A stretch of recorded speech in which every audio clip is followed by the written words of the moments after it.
Welcome to the Rodcast. We like to call it, it is so good to call it a freak flag, feel good, fake it till you make it. Ric Flair, woo! Football 512 Friday edition of the Rodcast featuring my man Patrick Davis. I am lifetime Longhorn Rod Babers. We got a lot planned for you on the show. Of course, we'll give you a Masters update and discuss the Super Bowl of golf happening right now. We'll give you the update from yesterday. There is a Longhorn, well, no surprise there, representing really well. We'll also get into the latest in the college basketball coaching carousel. Looks like Kentucky may have their man, and also Baylor fans are happy about that. We'll get to that coming up.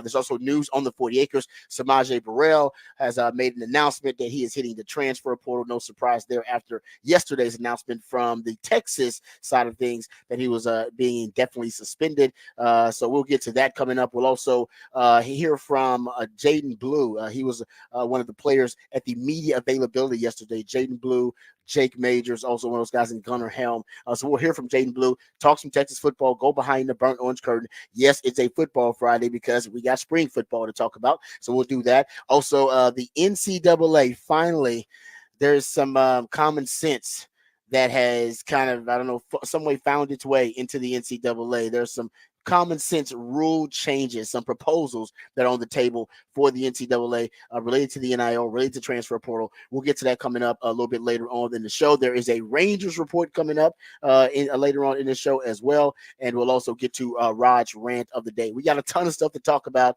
so let's get right to it. Let's not waste any time. Without further ado, let's introduce the real MVP of the show. He's one of the hardest working members of the ARN family. He's got a hustler spirit, period. I don't know what he's paid, but I'm pretty damn sure the man is underpaid. Ain't no 401k for this hustler. And he's a hustle man of many talents. He is my friend, co-host, and neighbor. Is Patrick Davis, y'all. What's going on, Patrick? How you doing, brother? Doing good. It is Friday. It feels good to be here on a 512 Friday. Looking forward to the show today. But let's, before we get any further, introduce my co-host. He is a proud alumni of DBU. He's got more papers than Dunder Mifflin and watches more film than Siskel and Ebert. He is the new Rod father of Austin Sports Radio, Mr. Rod Babers. I appreciate the intro each and every time. I really do. I also did mention what we'll start out with. One of the topics we'll start out with, which is the latest in the Shohei interpreter gambling scandal.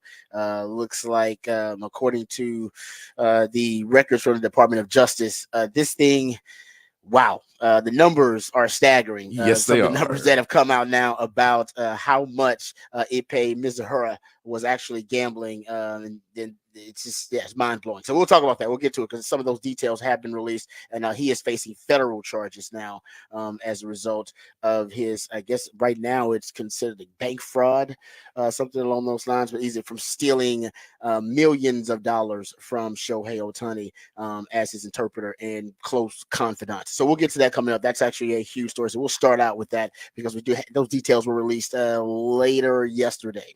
All right. So we also have the big fat poll of the day. Always love that because that's a great topical conversation. That'll be coming up at 6:45.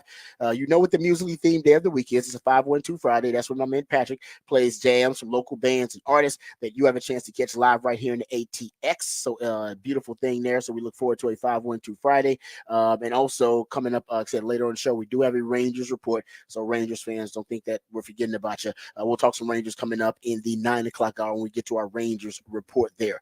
We also have Horn headlines that we'll get to. So we'll get to that and give you all the big headlines of the day and get you updated on those. If you want to participate in the show, the text line is the best way to do it. 512-447-3776. And of course, yes, we'll talk some Masters and give you kind of a breakdown of the leaderboard and the action from the Masters from yesterday. All right, so a lot to get into. Let's not waste any time. Let's say my man Patrick, he always hooks us up with those Horn headlines to get us updated and to get us educated, informed on all the big headlines of the day. So let's get that done, and then we'll come back and talk about the Shohei Ohtani scandal and some of the details that have now been released. So let's get into it. Please do us a service, Patrick, and hit us with the Horn headlines, please. All right, your Horn headlines brought to you by Top Gun Rentals and Lawn Equipment. At the Masters, Bryson DeChambeau holds the current lead at 7 under and is one stroke ahead of favorite Scotty Scheffler. After a delayed start yesterday due to weather, with play being suspended just before 8 p.m. as the sun sets, several golfers will need to finish their first round today, leading to a long day, including Tiger Woods, who's currently 1 under, left to play 23 holes today. Action is set to begin at 7 a.m. Texas baseball takes on Houston this weekend with another change in the starting rotation. Max Grubbs will start on Friday with Ace Whitehead getting the call on Saturday, and Sunday's pitcher has yet to be announced. LeBaron Johnson Jr., who has been the Friday starter all season, pitched out of the bullpen on Tuesday and is 1-4 so far this season. Texas will be without pitcher Grant Fontenot as well, as Coach David Pierce announced he left the program earlier this week. And Texas softball, who regained the number 1 ranking this week after their series win over Oklahoma, will take on Baylor this weekend in Waco. In the NBA, with only 2 games left in the season, the Mavericks will need to beat the Pistons and Thunder for a chance to get home court advantage against the Clippers, whose final 2 games are the Jazz and Rockets. The Clippers would need to drop both games for the Mavs to move up to the 4 seed. There will be eyes on the top spot the top spot in the West and the play-in spots, as Denver, Minnesota, and OKC are all within a game of each other atop the Western Conference, and Sacramento, Golden State, and the Lakers are all tied for 8th through 10th. And in Major League Baseball, after 2 more disappointing losses for the Astros and Rangers, they will meet up again tonight, continuing their Silver Boot Series in Houston. Dane Dunning will take the mound for the Rangers, and the Astros will send out J.P. France. The 2 teams split their first series 2-2. Pre-game for tonight's matchup will begin at 6:30 here on The Horn. And that is your Horn Headlines. All right, thank you, Patrick, for the Horn Headlines. Yeah, best case scenario right now for the Masters, if you're trying to create storylines. You got a live golfer at the top. You got Scottie Scheffler, number 1 golfer in the world, and the guy who can best represent the PGA side as the second right now at the Masters, and Tiger's 1 under still in it. He is, but man, that 23 hole, like we talk about Tiger just making it to the weekend. And then you throw in the fact that he's got to play an extra 5 holes because they shut down early yesterday because he got a delayed start. He was one of the later starts because they wanted to get him on TV and, have him in prime time, which then kind of end up hurting him. So he's got to see how he feels, but you hope he feels good on day 2 because he's going to have a long day. He said before, I just hope that there's not long in between rounds. Basically, it's like I can't get up for it and then get down and then get back up for it again and do another 18. That seems hard. But if we kind of just roll it through a straight 23, I think I could do it. But that'll be the challenge for Tiger today. But everybody will be watching. They'll be watching. Exactly. That's if you can do that every day, if you can have this formula every day going forward, a live guy at the top, along with one of your top names, recognizable names for the PGA, also at the top, and both these, obviously DeChambeau is well known too, as a live guy. That's what you want. I mean, the best golfers on the live tour, they only play against the best golfers now on the PGA tour, in the majors. And this is the biggest of all the majors. And so that storyline, I guarantee you, will drive the ratings. We talked about with women's basketball, the storyline matters. The celebrity names matter. Scottie Scheffler's been the hottest golfer in golf this entire season, and Bryson DeChambeau is well known. And you got the live element and the storyline. And as long as Tiger's in it, you still got the Tiger Woods storyline. That's still a powerful, captivating one. Yeah. So now you just need golf's got good to sell right now. You just need Rory to get to have a really good second round, get himself in the conversation. He's 1 under right now. Yeah, he's right there. Yeah, there's a lot of guys tied for 1 under. I mean, it's I don't know, it's a bunch of them tied for 1 under, which is good though. You're right. If Rory, because that's the other storyline, right? The Grand Slam. He's trying to complete the Grand Slam. He'd be the 6th golfer in history to complete the Grand Slam. So that's another storyline you can push if he can get back into the top 10 or so. Man, really the situation we talked about, I'm not trying to jinx it, so I'm knocking on wood because I want Scottie Scheffler to do great. But the situation we talked about yesterday actually still it's a possibility because for those who don't know, Scottie Scheffler's wife is expecting within the next 2 weeks or so like that, so he could pop it anytime. And he has stated he and I forget the other guy, Burns is the other guy's name. I forgot his first name. They said they would bow out of the tournament. They would leave if their wife went into labor, and no matter what's going on in the tournament, they're out. And if Scottie Scheffler is at the top of the leaderboard and his wife goes into labor, he's out. He's already stated that. So now he change his mind though. So he's entitled to change his mind. Yeah. If Bryson's leading and Scotty's right with him, the Saudis going to try and buy off this baby. Induce the labor. We got to do something. We got to get going. Trying to get it going. Hey man, it's just like I said, a live golfer at the top is big. That's huge. Yeah. Hopefully that continues. I don't know how many live guys. I haven't looked at how many of them are competing and how many of them are at the top of the leaderboard. But Bryson DeChambeau is, he's fine being a villain. And that's kind of what live has been painted at. And you need villains because villains create conflict. Conflict creates storylines. Speaking of storylines, man, this Shohei Ohtani story is crazy. Ippei Mizuhara, his former interpreter, is facing federal charges. Is most likely going to be charged with bank fraud. Now, allegedly, the first number that came out when it was alleged that he stole money and had a gambling problem, it was $4.5 million. That was the number that was thrown out there, and we were like, "Dang, that's a lot of money." Well, turns out that number pales in comparison to the numbers that are out there. Allegedly, he stole more than $16 million and will be charged with bank fraud as a result. That there was an affidavit filed yesterday as a part of a criminal complaint signed by FBI Special Agent Chris Seymour. So in this affidavit, that's where all the details are. So in this affidavit, they claim that from December of 2021 through January of 2024, Mizuhara, his Shohei Ohtani's former interpreter with the gambling problem, allegedly averaged over 25 bets a day. Yeah. A day. The wagers range from $10,000 to $160,000, with the average bet being roughly $12,800. I mean, that's the average bet. That's a lot of bread for your average bet. There's no record that he bet on baseball games at all in the affidavit. They say there's no evidence. There's no record of that. So I guess that is a point of integrity. The wins totaled over $142 million. And I remember, man, Ty Henderson would love to jump on some of this. And the losses totaled. Not what you were about to say, though. Yes, you're right. Great point. That's why I said the wins. The wins. Jump on some of that. Yes. Jump on that. We all want that. The losses, you're right. Patrick's right about it. The losses totaled over $182 million. So the losses were more than $40 million. So yes. That's the bad. That's the really bad part. So maybe he's not. He's an addict, but he ain't necessarily good at gambling. Okay, it's unclear.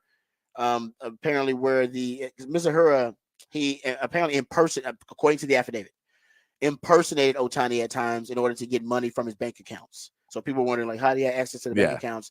They're saying that's how he did it. And he would do that I guess you could do that electronically, and he would go do that because he had the total trust of Ohtani. He was his confidant in a lot of different ways. Also, okay, so this is part of the affidavit where some people are jumping on the conspiracy theory. And maybe it's more the conspiracy theory, just the possibility that Shohei did know about this and was actually involved. May have been funding these gambling efforts by Mizuhara. So there's a paragraph in the affidavit, and here it is. It says, on or about March 20th, 2024, Mizuhara messaged bookmaker, and they just say bookmaker one. I guess, for confidentiality, whatever. They say bookmaker one, stating, "Have you seen the reports?" Bookmaker one responds, "Yes, but that's all BS. Obviously, you didn't steal from him. I understand it's a cover job. I totally get it." Mizuhara responds to that, and to bookmaker one, saying, "Technically, I did steal from him. It's all over for me." And so I'm here running like, so what does that mean? So the bookmaker one seems to like, oh no, man, we know that you're the fall guy here. That's pretty obvious. And then he's saying, yeah, but I did steal from him technically. You can read into that what you will, but Patrick, a lot of people are looking at that and saying, well, bookmaker one seems to understand that, or seems to believe that he's the fall guy. And that, no, he's implying that he's the fall guy for it. And then you got the response from Mizuhara saying, no, technically, by the letter of the law, I am stealing from him. But maybe I'm stealing from him because I have an agreement. And I don't know. I don't know. It's a conspiracy. I'm the grassy knoll, man. It's going to be full of a lot of baseball fans for years to come, because I guarantee this is not coming back to Shohei, guys.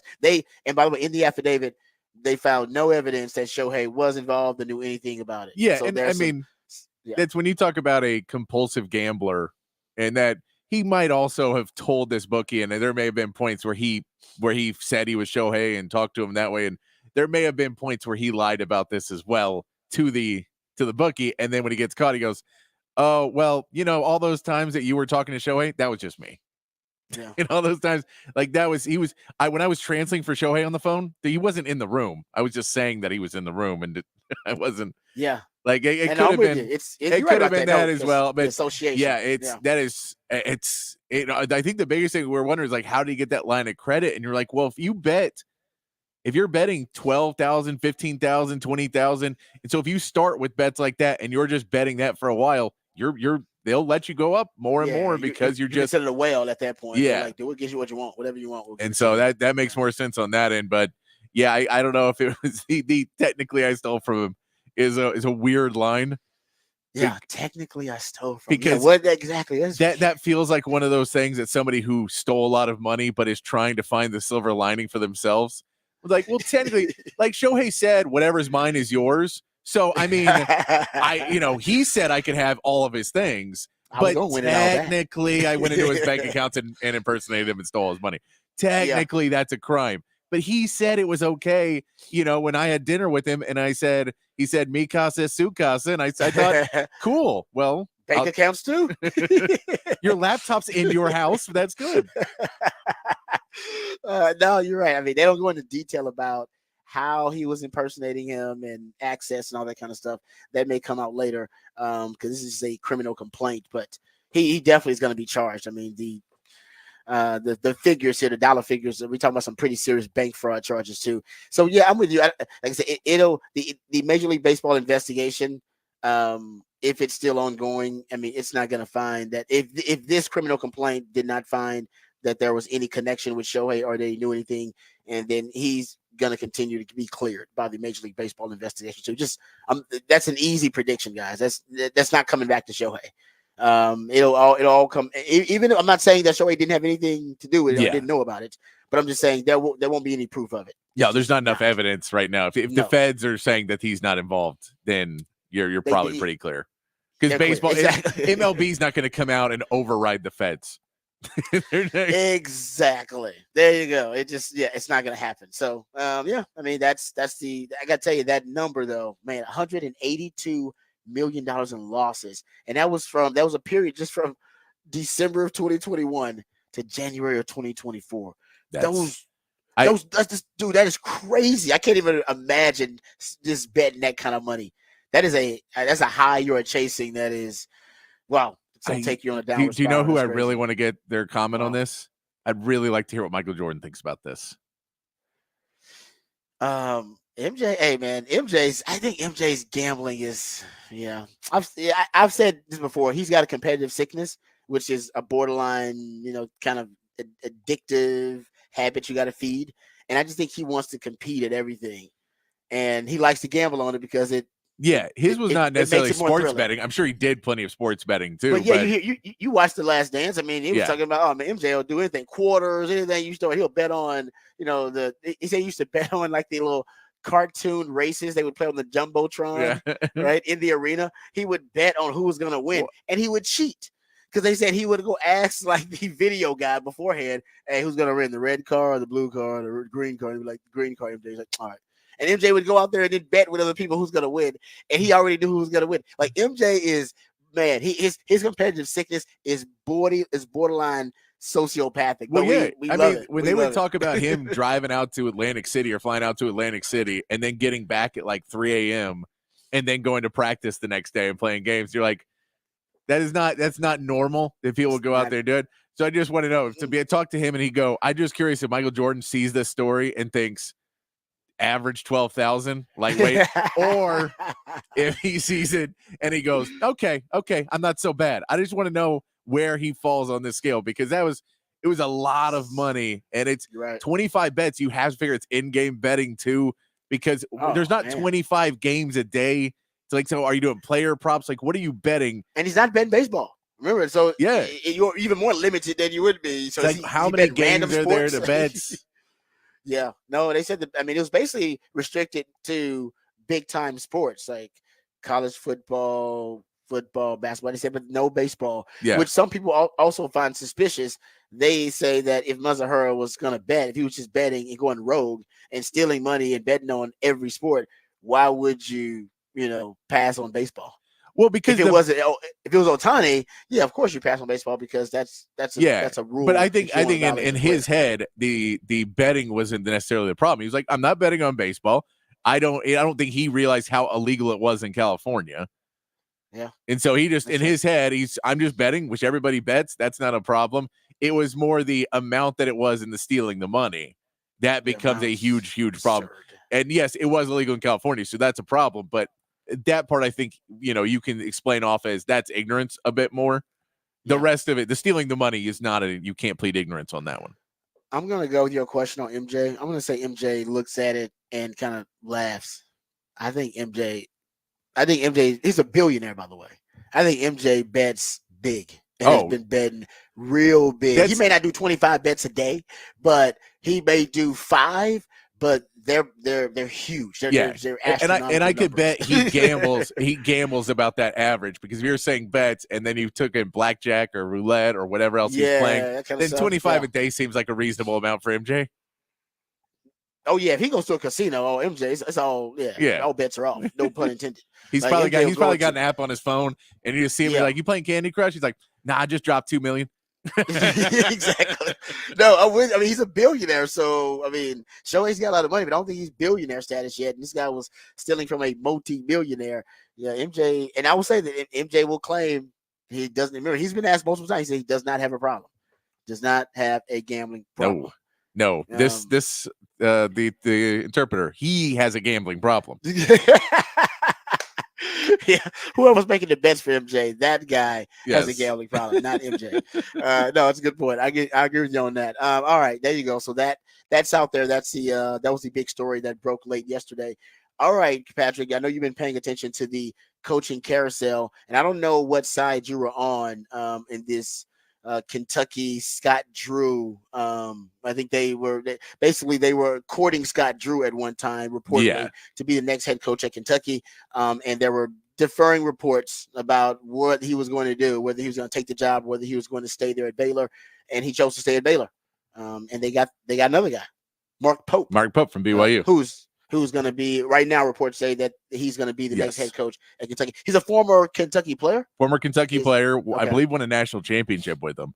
But yeah, he played 2 years at Washington, played 2 years, transferred, sat out a year when you still had to do that, and played 2 years at Kentucky. No, and he's coach at BYU. He's a good coach. We saw what BYU did to Texas. He's a really good offensive mind. The question is going to be, can he put it all together, get that defense where it needs to be, which they'll hire an assistant. I think probably to coach the defense a little bit more. And then it comes down to, can he recruit the big names? Because at BYU, you're not recruiting the big names. If you remember, this is why you don't recruit the big names at BYU. You don't know. They have a moral code. Strict moral code. And there was a story like a decade or so ago of a kid who went to BYU that missed the NCAA tournament because he was caught having relations with his girlfriend. And that was against the honor code at BYU, having premarital relations. And so he was basically suspended for the entire postseason. And that was a huge, to suspend a player for that in the postseason. That's why they don't play on Sundays, right? They don't play sports on Sundays. No. And so it's it's a crazy level to try and recruit to there. So we'll see what he can do when he gets to Kentucky. If he can get the same type of recruits, the NIL money will be there. They'll be backing him. The reports are he's more friendly with the AD, where John Calipari had a tumultuous relationship with the AD. They did not get along, so it's something where maybe he'll help him out a little bit. But yeah, the Scott Drew part of it, we saw that Scott Drew was very wanted. He's a national championship coach at Baylor. So you think, well, with what we can do at Kentucky, then we can get you multiple national championships. And then his wife and his family flew out to Lexington. They flew them out. A donor flew them out on a private jet to show them Lexington, to try and say, well, if the family says it's a beautiful place and it'll be great, then maybe that'll get Scott Drew to reconsider it. Man, They flew back. You got to recruit mama, man. You got to recruit wifey. And I guess they flew back and said Waco's just fine. And they and so yeah, he announced yesterday that he's not going to be going anywhere, which again makes sense. Like he has a good run in the Big 12. He's done well. He's recruits well. He's owns Waco. He's king. I was gonna say he's king down there, brother. Yeah. So I don't know why he'd necessarily want to go, because that Kentucky job, I was just watching online and watching Kentucky fans freaking out. First of all, because every Kentucky fan was flabbergasted that Dan Hurley did not leave UConn in the postgame speech say, screw UConn, Kentucky is the best job in the country, I'm taking it.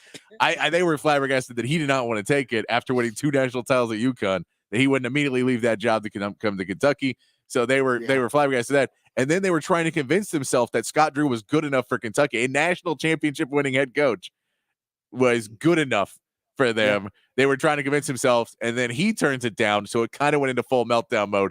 And now they are trying to gain back that Mark Pope will be a good coach. Look, Mark Pope is a good coach. For the record, he is. It's just hilarious to watch fans. And I said, this is like Texas football fans that we'll see that, when they were like, well, who are we going to hire, Nick Saban or Urban Meyer? That's your 2 choices.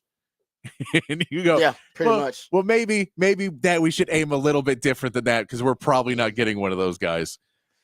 Those guys may be okay with where they're at. We may not be getting one. No, you're right. We were close on both of them, I think. But close on Saban, yeah. But you're right about that. But that's just, it's always kind of funny to watch it from another school where I was not directly involved in it. Yeah, it was more fun to watch that. That's how. I think probably a lot of blue bloods think like that. When Nick Saban retired, remember Alabama went after, Dan Lanning? Sark was on that list as well, and Alabama fans were a little taken aback. And these coaches weren't immediately dropping everything they were doing and taking that Alabama job. And so so how many coaches did Kentucky go after? 2 or 3? I think three. And I'm sure they had feelers out to several others. But it was Dan Hurley, Scott Drew, and then reportedly Billy Donovan, who is coaching the Bulls. But we all thought he had no intention to come back to college. Yep. He's in Chicago. They're going to make the play-in tournament.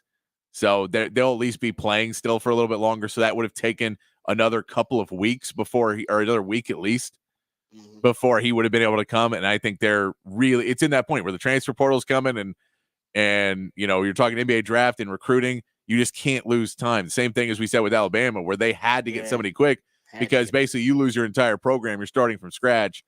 And then if you're getting somebody who has not been on the recruiting trail in a decade plus, because he's been in the NBA, and you have to start recruiting again from scratch. It's a whole new era with the transfer portal and NIL now. And you just finished your NBA season, and you're literally getting on a plane, and you're flying back and talking to recruits like that day, and it starts and it doesn't stop. I can understand why someone in the NBA would not want to jump right on that and do that, even for money. It seems like that's maybe not the best job to do that. Yeah, no, it's a good point. But you're right about the Blue Bloods, though. They do seem to have, and I include myself and Texas in this, the overinflated sense of worth and where your program is. It's like, well, if you have to fire your coach is leaving, your program may not be in the place you thought it was, or may not be as achieving at the high level that it needs to be. So I'm with you on that. I think that's just the nature of the beast when you're talking about blue blood fan bases. All right, we come back. We'll get into some Texas football conversation. Go behind the burnt orange curtain. We'll talk about the Samaje Burrell announcement. We'll also get into the Jaden Blue sound. Jaden Blue, along with Gunnar Helm, along with Jake Majors, they participated in the media availability yesterday for the players. Jaden Blue has some really interesting things to say. We'll hear from Jaden Blue, talk some Texas football. We'll also get into some of the other practice reports and spring practice reports. You're damn near done with spring, actually. I think the Longhorns will be engaging in there. They've already had their 10th practice. So, I mean, we're damn near done with this thing. So we'll talk about Texas football and where they are right now. 10 practices into spring ball. All of that and more when the Rodcast returns, featuring Patrick Davis. I'm lifetime Longhorn Rod Babers coming right back on the Horn.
All right, welcome back to the Rodcast featuring Patrick Davis on Lifetime Longhorn Rod Babers. Let's get to some Longhorn football news.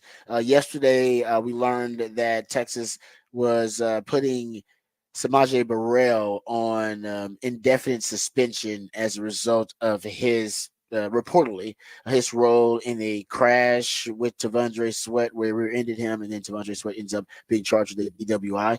Where we learned late yesterday that Samaje Burrell, probably in response to that indefinite suspension, that he is hitting the transfer portal. He said, I would like to thank God for the opportunity of being at the University of Texas. I want to thank my family and brothers for supporting me. I am extremely grateful for Coach Sark and the Longhorn staff. I will be entering the transfer portal with 4 years of eligibility. So he's deciding to pursue other opportunities elsewhere. I figured that would be the case. I mean, I think that's what the coaches their intention was ultimately that he would transfer, and that's why the indefinite suspension. I mean, he's left in purgatory. He has no idea what his future is going to be at Texas. Rather go into the portal. At least you have a little bit more certainty that, all right, I'm in the portal now. I can pursue other opportunities. If you were just stuck on the roster at Texas on indefinite suspension, what are you gonna do? All you're doing is losing more ground on the competition to play, and to compete for reps. That's the biggest thing is smart when you have this much competition in some of these rooms now, to lose a year or two in that, it's done.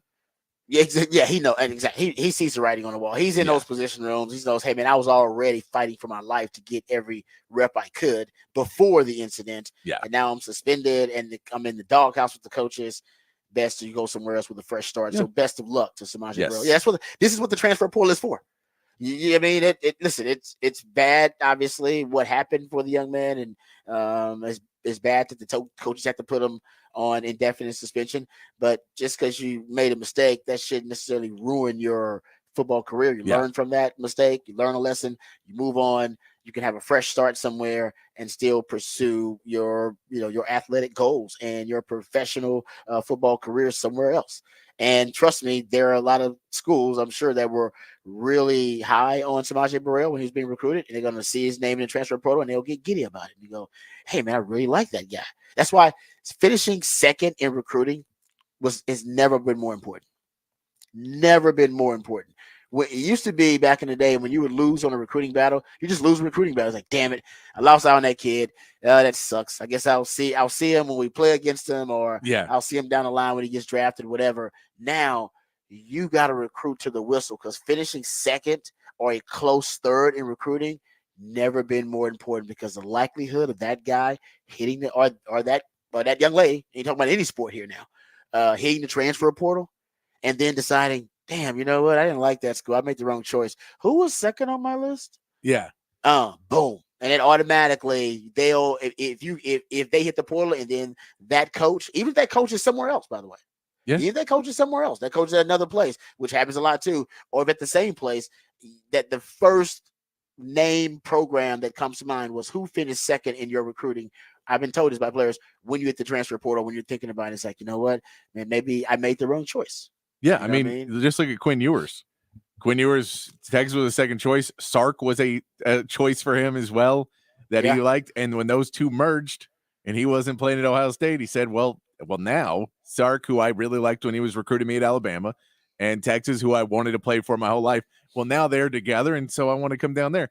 And that was a second choice that, you'd already kind of laid the groundwork. Sark had in Alabama had already had the relationship. So the phone call was a lot easier. That's exactly right. And Sark has talked about that, how getting guys like Isaiah Bond and Matthew Golden, it helps them, because I already recruited those guys. We recruited those guys anyway, and maybe you lost out on the recruitment, or you went to another school and got promoted, whatever. You still have that relationship. So that connection, more important than ever to as a coach, to try to cultivate that connection with that player. Even if you lose that recruitment, you never know. The seeds that you planted could end up paying huge dividends in a year, 2 years down the line. They decide to transfer, and hey, you guys link up again, and you can just kind of pick up right where you left off. All right, let's hear from Jaden Blue, because Jaden Blue spoke to the media yesterday about a lot of different things. This was actually some good audio from Jaden Blue. One of the things he talked about was the bond between him and Cedric Baxter. Cedric Baxter's on the record saying that he believes that he and Jaden Blue, if they get closer, have more camaraderie as a brotherhood, that it will help them on the field. Here is Jaden Blue being asked about that. Yeah, me and CJ, we was close last year, but in order for us to be that dynamic duo that we want to be this year, we've talked to each other, and one of the things that we said was to get a lot closer off the field. And I think if we get a lot closer off the field, then it'll help us get a long way on the field. And one quick follow-up: how do you kind of seen that, kind of carry over to the field and what you guys are doing this spring? Like I said, it's we've been hanging with each other a lot already, and you can see it carry each other to the field. When we see something different when one of us come off the field, we'll talk to the other person. So I think that plays a big part. There you go. Plays a big part. And you know what? And he's right about that. I mean, and I'm hoping that it matters when they're on the field together. Patrick, as you know, nobody been a bigger proponent of the pony package than me.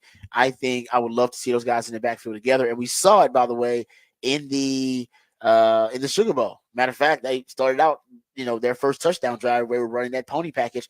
And it's crazy. Jade Blue was asked about that. We don't have that audio, that piece of audio, but he was asked about, I believe it was Chip Brown asked him, man, you guys started out in the Sugar Bowl, first quarter averaging double digit, rushing yards per carry on the ground.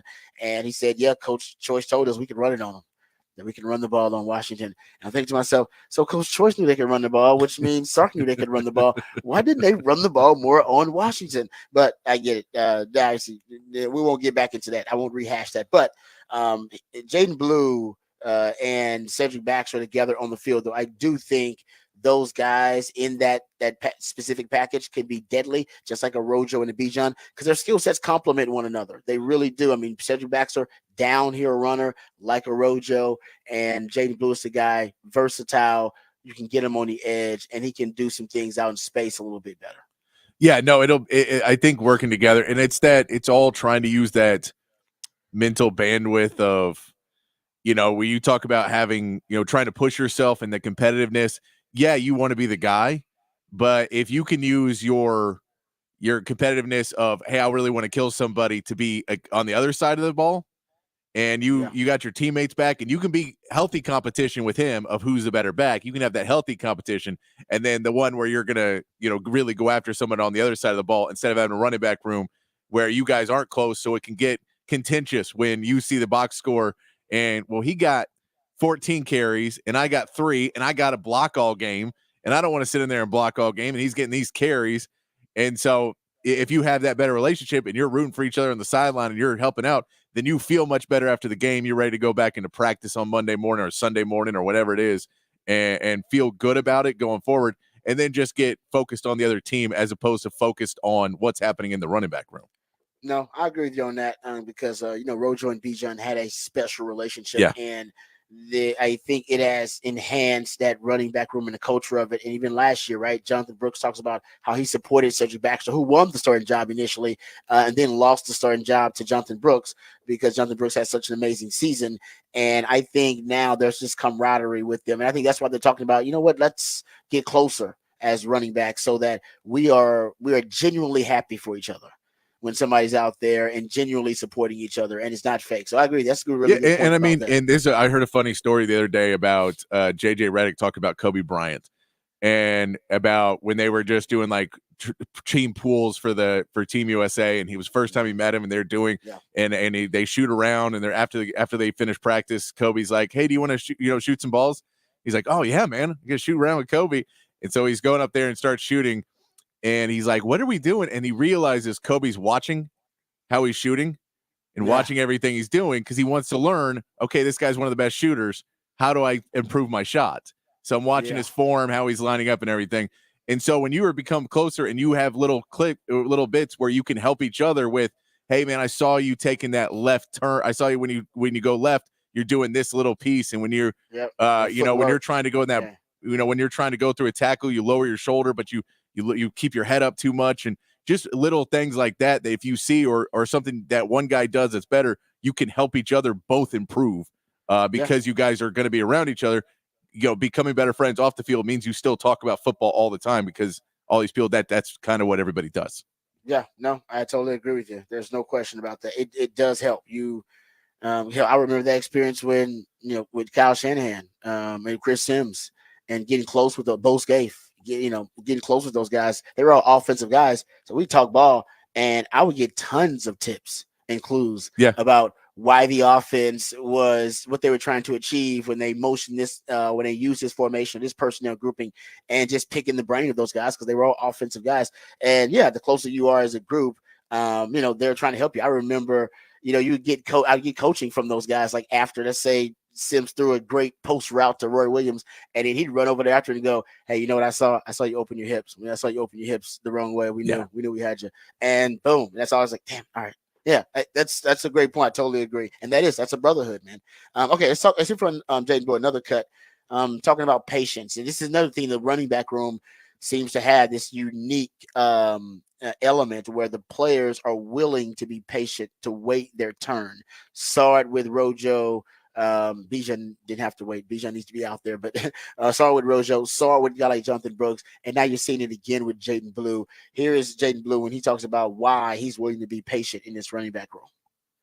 Yeah, like I said, I was always taught, to trust the process, and me being the young guy, and I think having B-Roll, Keelan, and JB in front of me helped me a lot. And if I use JB as an example, his first 2 years, he didn't really play much, and he played last year. He was probably the best running back in the country, and it changed his whole life. So I think the thing for me seeing that is just, staying patient, and whenever it was my time that I was going to show up. Was it hard at all to stay patient in those times?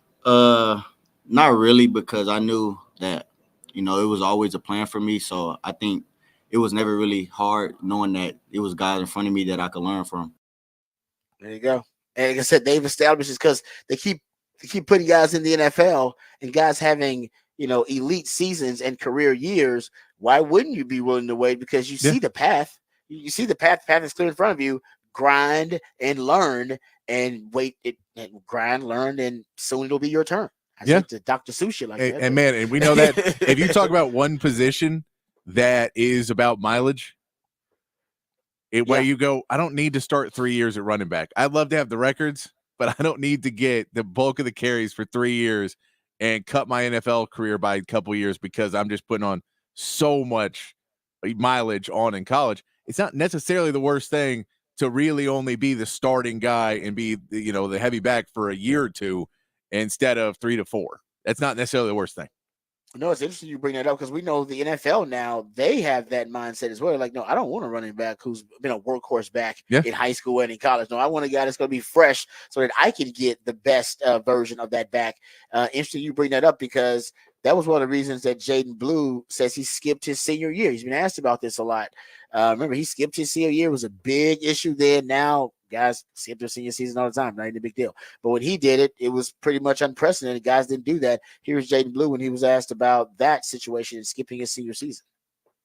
Well, the main thing, one of the reasons was I wanted to prepare mentally and get better physically. And I knew that I had 2 knee injuries in in middle school that took away both of my years in middle school. So I wanted that extra year to get better mentally and physically. And I think it helped a lot. I think that's part of the reason why I'm at now. And, a lot of the negatives was I knew that a lot of things were going to come with it, but I knew that it wasn't what other people thought. And I knew that was the best thing for me, and I knew that it was going to pay off. What were those injuries? I dislocated my kneecap.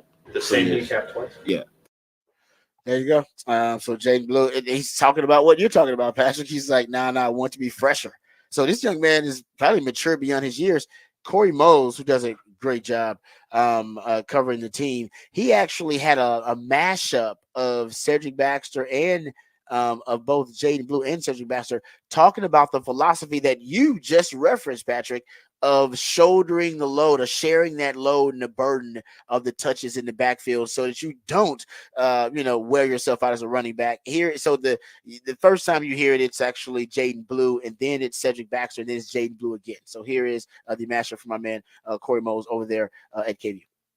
I don't really care much about touches. I think at the running back position, you don't really want to get ran into the ground anyway. If you're a running back, you should want to split carries. You should want to play with at least two other good running backs because you don't want that wear and tear on your body. I think, the touches that I get to be, I'll make them count the most. And I think I don't really worry much about touches because I know that, the touches that I do get, I'll make the most of them.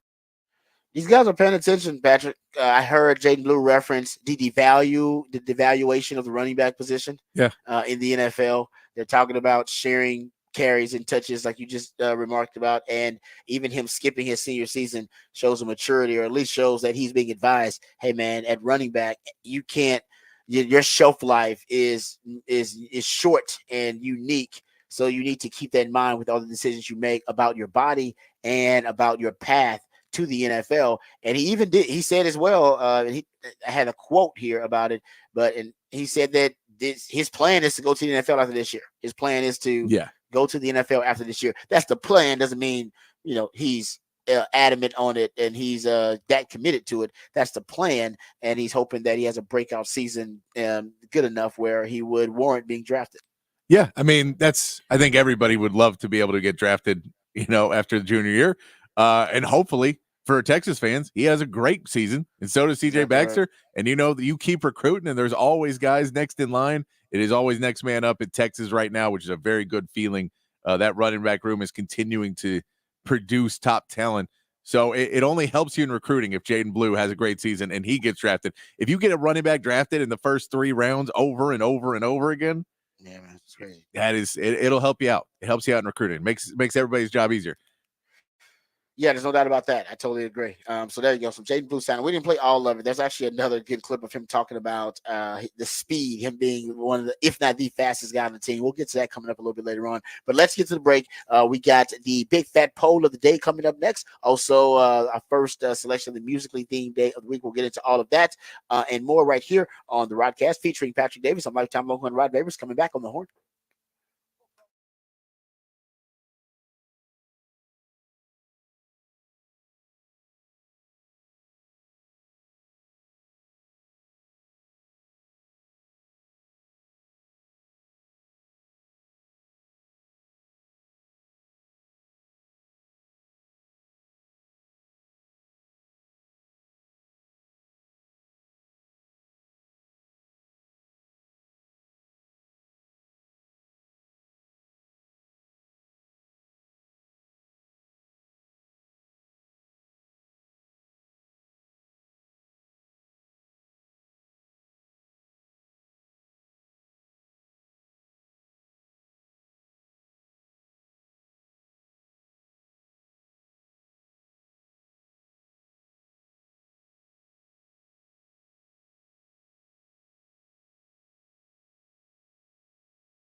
Back on the Rodcast on a 5-1-2 Friday, playing your local music that you can go check out around town this weekend. A lot of great stuff happening in this. We talked about it a little bit on Wednesday with our buddy Nick Shuley on Setless ATX. This is Monty Montgomery. He is playing tonight at Saxon Pub.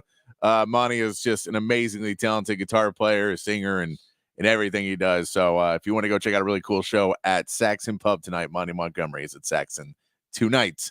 Nice. Let's get into the big fat poll of the day. 512-447-3776 is the text line. Text line is open for you guys. Patrick's big fat poll of the day on the Horn. All right, it's Masters weekend, so I thought we'd go with a easy one today. Which historic sports location would you want to visit the most? Which historic sports location would you want to visit the most? Because Augusta National, of course, that is, of course, a historic sports location. It is something that we talked about on Wednesday during at the turn with our friends over there. That's just something special. Hollow grounds. It's a mecca. You could say maybe it's a Madison Square Garden, probably the most famous arena in the world. If you're a racing fan, Indianapolis Motor Speedway. You may be on your list. Football, Lambeau Field, the Rose Bowl, two great places that are historic buildings that you could go want to visit. Maybe Fenway or Wrigley Field for baseball. Oh yeah, old Yankee Stadium, I guess would have been on that. Oh, it would have been, and that's the thing is, that would have been one. And I think there's a few old ones that are not around, like Boston Garden would have been one probably too. Yeah. But they're not there anymore. So yeah, those ones no longer can see. Still exists, yeah. So if I'll say what you want to visit, that if you said if someone gave me the money and the time off and I could go visit it tomorrow or whatever the game was, time permitting, but yeah, no, I need to go. Yeah, this is actually not. Well, I mean, it technically is, but it's an easier place to go. A lot of other places, you try to go to Augusta, you gotta know somebody. Yeah, you gotta get hooked up to go to the Masters. So it's a little different, but I mean anybody can go. But I got to go to the Pro Football Hall of Fame. I hadn't been. I feel bad too. Yeah, I don't know. I've never been to. I was close. I was in the Midwest too, and I was like, why didn't I go? Well, I was in the Midwest. It was stupid. Yeah, you were young. Should have gone. You were young.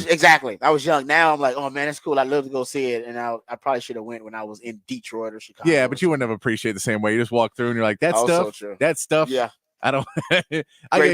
Because that's it. The Hall of Fame's it's one of those things where it seems like it could be cool if you went with the right people.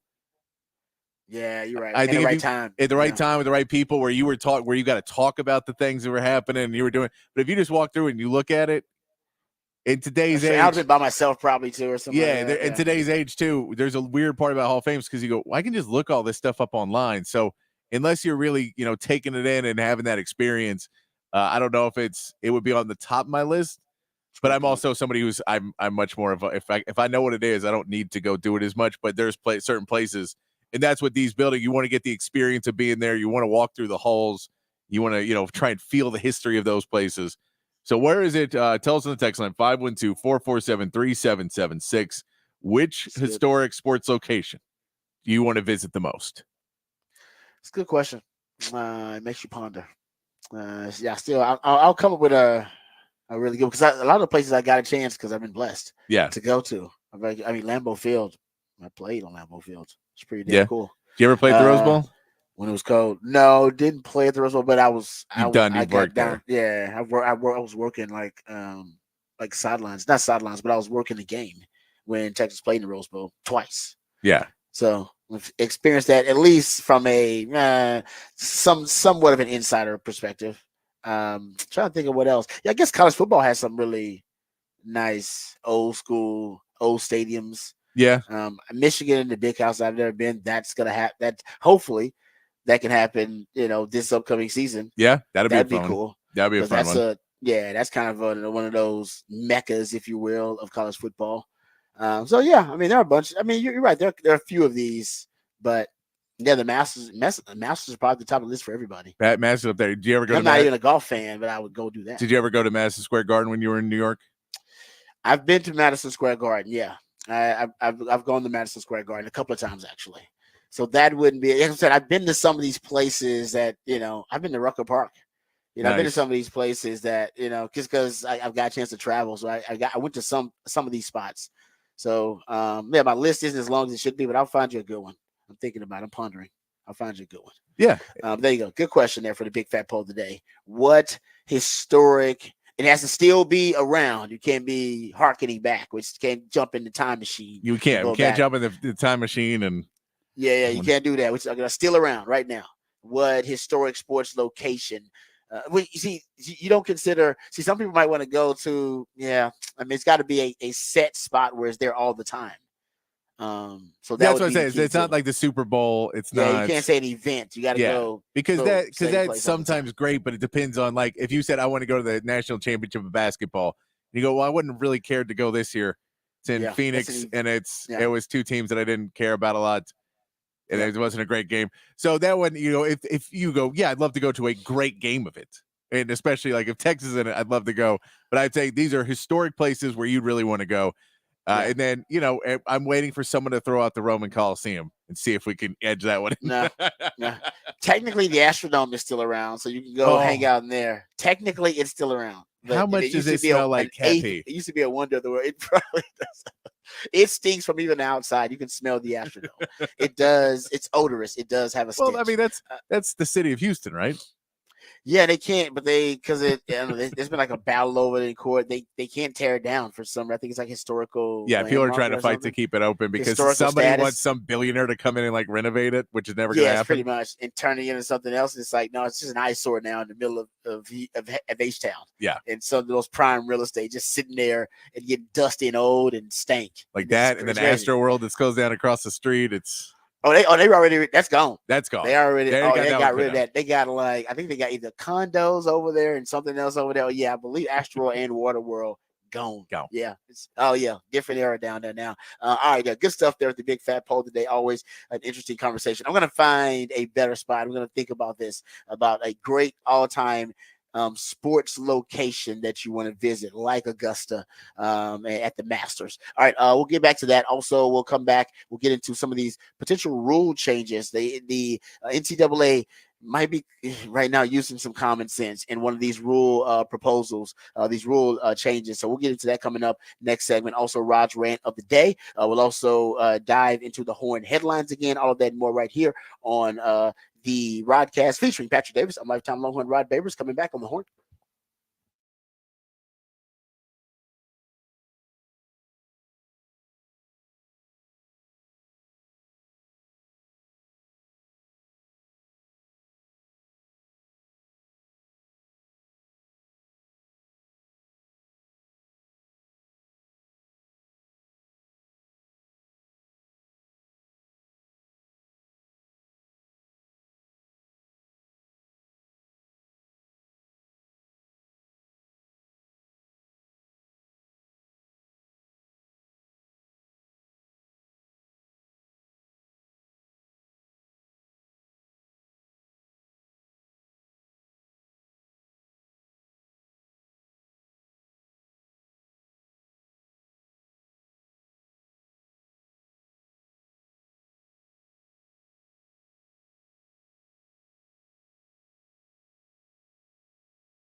Welcome back to the Rodcast. It is a 512 Friday. That's when my man Patrick plays jams from local bands and artists, very talented human beings that you have a chance to catch live right here in the ATX. Who are we jamming right now, Patrick?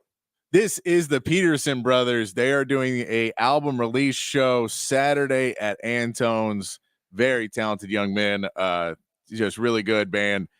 Check them out doing their album release party Saturday. Aaron Stevens on that bill too. Aaron Stevens, I'm a big fan of. So a really cool show Saturday at Antone's. Yeah, I like that. Nice. It's a nice groove. It really is. I like that. What's the name of this song? This song is called Family. Family. I like it. Nice groove. All right, there you go, my man Patrick. Always broadening our horizons on a 512 Friday. So thank him for that. Also, he comes up with the big fat poll of the day. Always a conversation starter. Folks out there who are listening, if you haven't heard, my man Patrick will give you the details, folks. My man Patrick, hit him up with the topic for the big fat poll of the day. Big fat poll of the day. Which historic sports location do you want to visit most? Which one would you want to visit the most? Because the Masters is happening. It's just started off of them trying to finish up the round one. But so Augusta is one of those places, Madison Square Garden, Lambeau, the Rose Bowl. We've got some good ones. I saw Wimbledon is on some. I've not been to Wimbledon. I have been to Roland Garros. I've been to the French Open before. I've been there. Oh, that's good. That's pretty badass. And I see someone. That's I wasn't actually nice. By the way, I wasn't talking trash about Houston. There's just a smell in Houston. It's because the paper factory. And I don't know if it's still there or not. But I think it's also from like the ship channel. Yeah, but there was a whole thing about the paper factory that was there that caused a smell. It's not talking about it. It just was a smell. I had family. My mom's from Houston, so I have family in Houston. And so I would visit there. Trash on H-Town, man. I'm not talking trash on H-Town. I'm not talking trash. I like Houston. Hey, look, I'm an Astros fan. I'm a Texans fan. I can't. No talking trash about Houston. Nah, I'm just kidding. But no, the Astrodome actually does have a smell too, so that might be part of it too. So I'm with you. I'm a Houstonian. I'll admit, man, the Astrodome, it smells. It's an eyesore and it smells. No doubt about it. All right, that's a good question though. What historical sports site would you put at the top of your bucket list that you have to visit? And it was inspired, of course, because we're watching the Masters right now, and a lot of people would put Augusta on that list, and why wouldn't they? As a matter of fact, we talked to Omar Uresti and talked to man Charlie Wilson about that yesterday. Both of those guys had a chance to visit. For different reasons, I had a chance to visit the Masters. They talked about how magical it was. You can go check that out actually on the podcast page. But it's been a place where sports fans, whether you're a golf fan or not, and I consider myself in this category too, you would put at the top of your list just to say you went to Augusta, because that would mean you know somebody. Because you got to get hooked up to getting in there. I don't know how else you get. You can't just be a random jabroni and dude and get to Augusta. No, you got to know somebody, or you got to be somebody. So that's kind of how the Augusta National that's how it works there, to try to get in behind the scenes there. All right, we'll talk some Masters. We'll give you a Masters update here momentarily. My man Patrick will give you the horn headlines. We'll get to Rod's rant. We'll also get into these NCAA rule changes, or at least a couple of proposals that are out on the table for possible rule changes in the NCAA. We'll get to that here coming up here in a second. Then also Tom Brady. I don't know why he did it. I don't know why he was asked about possibly coming back, and Tom Brady did not shut the door. He left the door open. Why are you doing this, Tom Brady? Why are you doing this to us? Why are you doing this to yourself? Why are you doing this to anybody else? So apparently he left the door open. We got to talk about it. Steve Smith, who does a really good job for NFL Network, he does a really good job of breaking down receivers. He's actually hit on a couple of receivers that he's predicted in the draft would be really, really good players. And he's now got his wide receiver rankings out there. The Longhorns have 2 wide receivers, actually 3 that are draft eligible, but 2 are expected to be drafted in the first 2 rounds. We'll see where they rank, or if any of them are ranked in Steve Smith's top 5 draftable prospects at the wide receiver position. So we'll get into that too. If you want to contribute to the conversation, do it on the text line 512-447-3776. A lot of folks talking about the big fat poll of the day. We'll get that posted on social media as well. But let's not waste any time. Let's get into the Horn headlines. Let my man Patrick get us updated, informed, and educated on all the big headlines of the day. Then we'll talk a little bit of Masters, give you an update on the Masters. Tiger Woods actually in action right now, so we'll give you a Tiger Woods update. Then we'll jump into the rest of the topics. So Patrick, please do us a service and hit us with the Horn headlines of the day. All right, your Horn headlines brought to you by Top Gun Rentals and Lawn Equipment. At the Masters, Bryson DeChambeau holds the current lead at 7 under and is one stroke ahead of favorite Scotty Scheffler. After a delayed start yesterday due to weather and with play being suspended just before 8 p.m. as the sun set, several golfers will need to finish their first round today, leading to a long day with Tiger Woods, who is currently even left to play 23 holes in a day. Action just began at 7 a.m. Texas baseball takes on Houston this weekend with another change in the starting rotation. Max Grubbs will start Friday with Ace Whitehead getting the call on Saturday. And Sunday's pitcher is yet to be announced. LeBaron Johnson Jr., who has been the Friday starter all season, pitched out of the bullpen on Tuesday and is only 1-4 so far this season.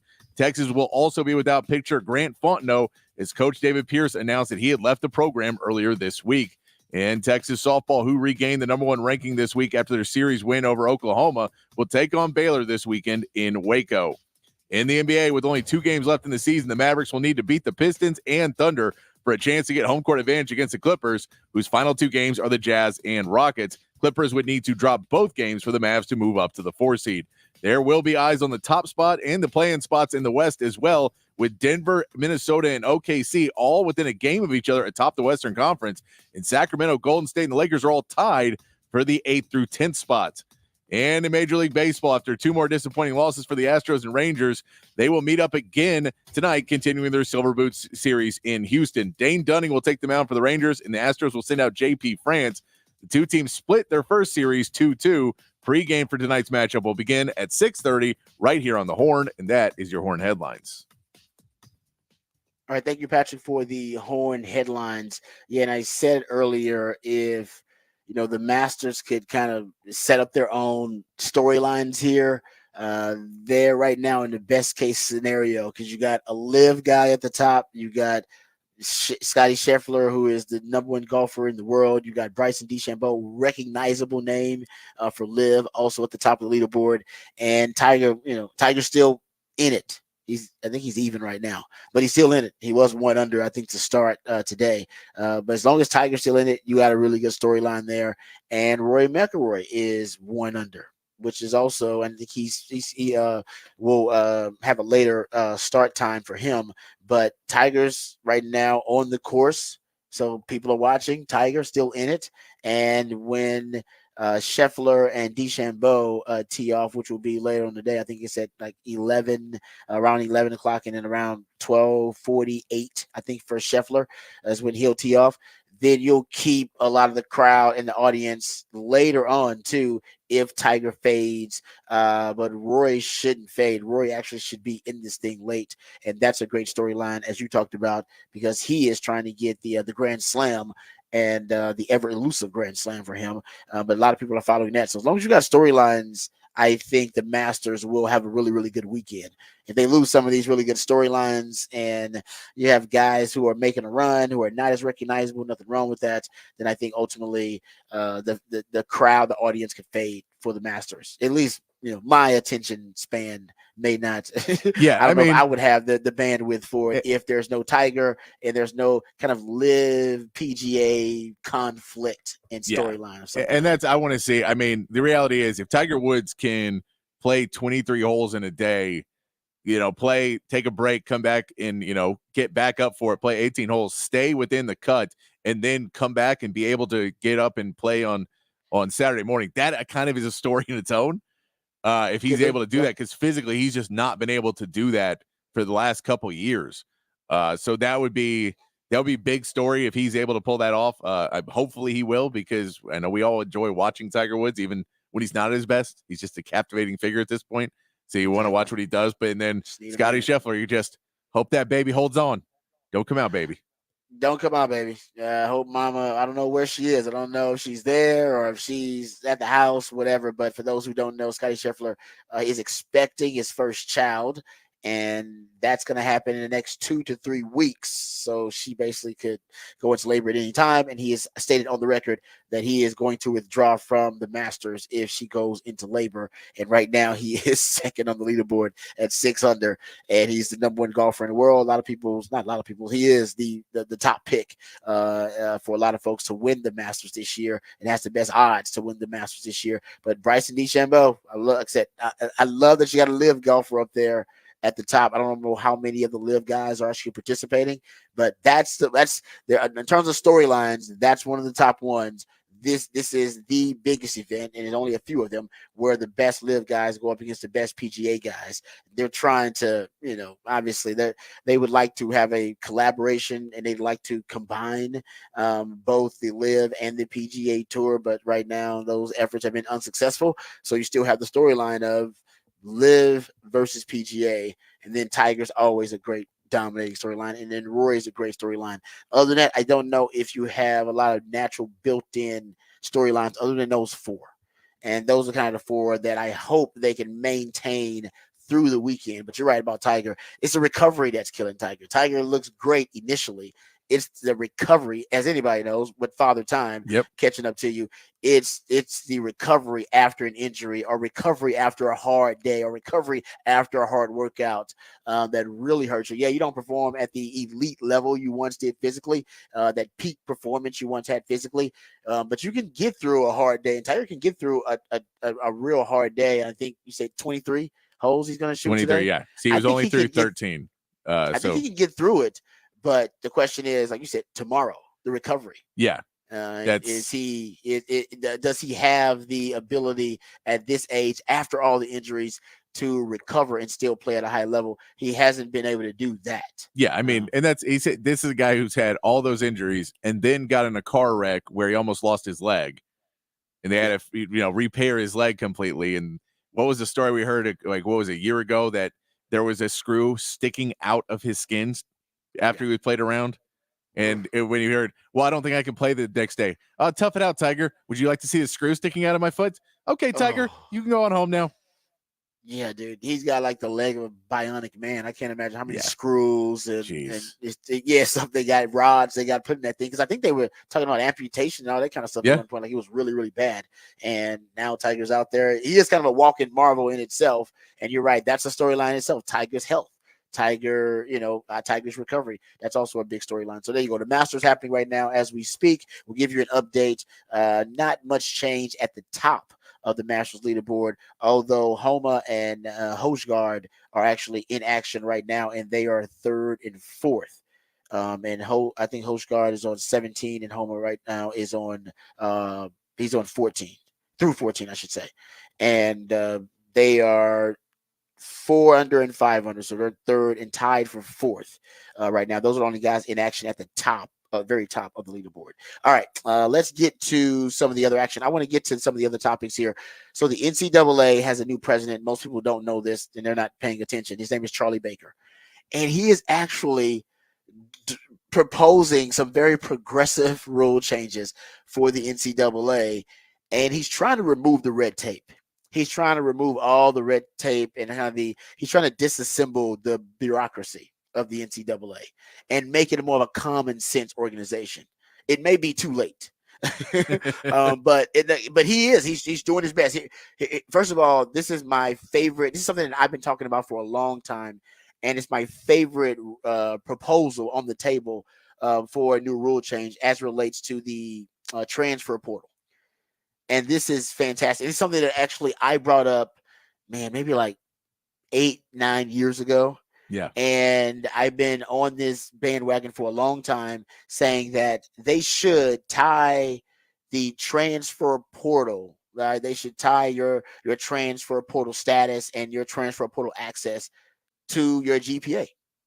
Like, just tie straight to the GPA. If you have a certain GPA that's above board, or above a certain point, whatever they decide is that 2.75, whatever it may be.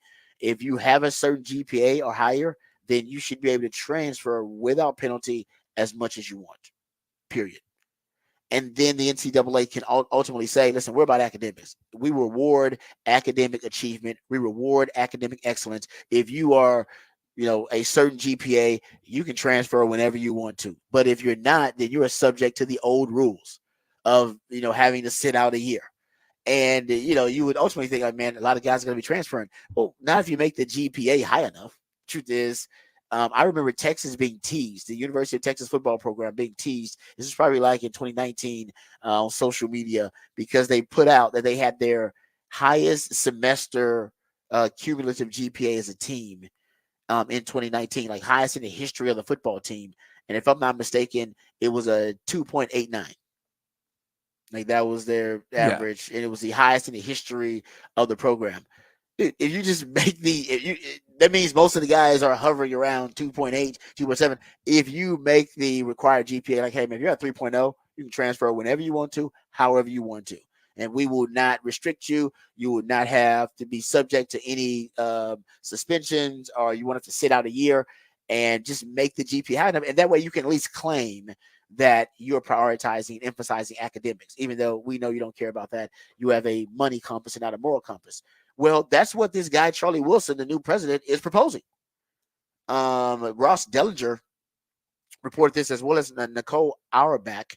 She reports the NCAA's Division I Council can adopt emergency legislation for a new transfer eligibility rule at its April 17th, 18th meeting. Proposed legislation would allow all undergraduate athletes to transfer and play immediately as long as they meet specific academic requirements. In the proposed legislation, which was obtained by The Athletic, there's no limit on the number of times an athlete can transfer. Transfer windows could still exist in the new system. You still can't transfer mid-year and play for a second school in the same athletic season. But basically, this is the idea I threw out like 10 years ago. It's like, no, man, just say if you are an excellent student, you get privileges that the other students don't get. And then you know what will happen? All those bad students who want more power and more freedom, all right, as a player, and want to be able to test the free market and hit the transfer portal whenever they want to maximize their value, they'll start being more dedicated, committed students. They'll make sure they have that whatever 2.8 GPA or whatever it is you decide is the basic required GPA to have transfer portal freedom. Just make it a really strict requirement academically, and you'll incentivize student athletes to reach that GPA or to surpass it, and you'll have kind of a natural built-in guardrails with the transfer portal for guys for players and student athletes who are not high achievers and who don't want to prioritize their academics. Those aren't the kind of student athletes you want transferring to different schools anyway, because they won't even be able to meet all the academic requirements of the school they're trying to get to. Yeah. No, I know you've been on this ledge front. I think there's still some issues with it. I think you still have to have but I don't necessarily like that. If another player gets into a bad situation, that corrupt coaches could still try to control things that some coaches would try to make sure a player's grades were under a certain level so they couldn't transfer. Like there's still parts of it that just the shady parts of college sports, and it's not necessarily your top schools. It's the ones that are lower that you worry about, where there's not as much reporting on it and there's a little bit more. So I think that it's a really good start.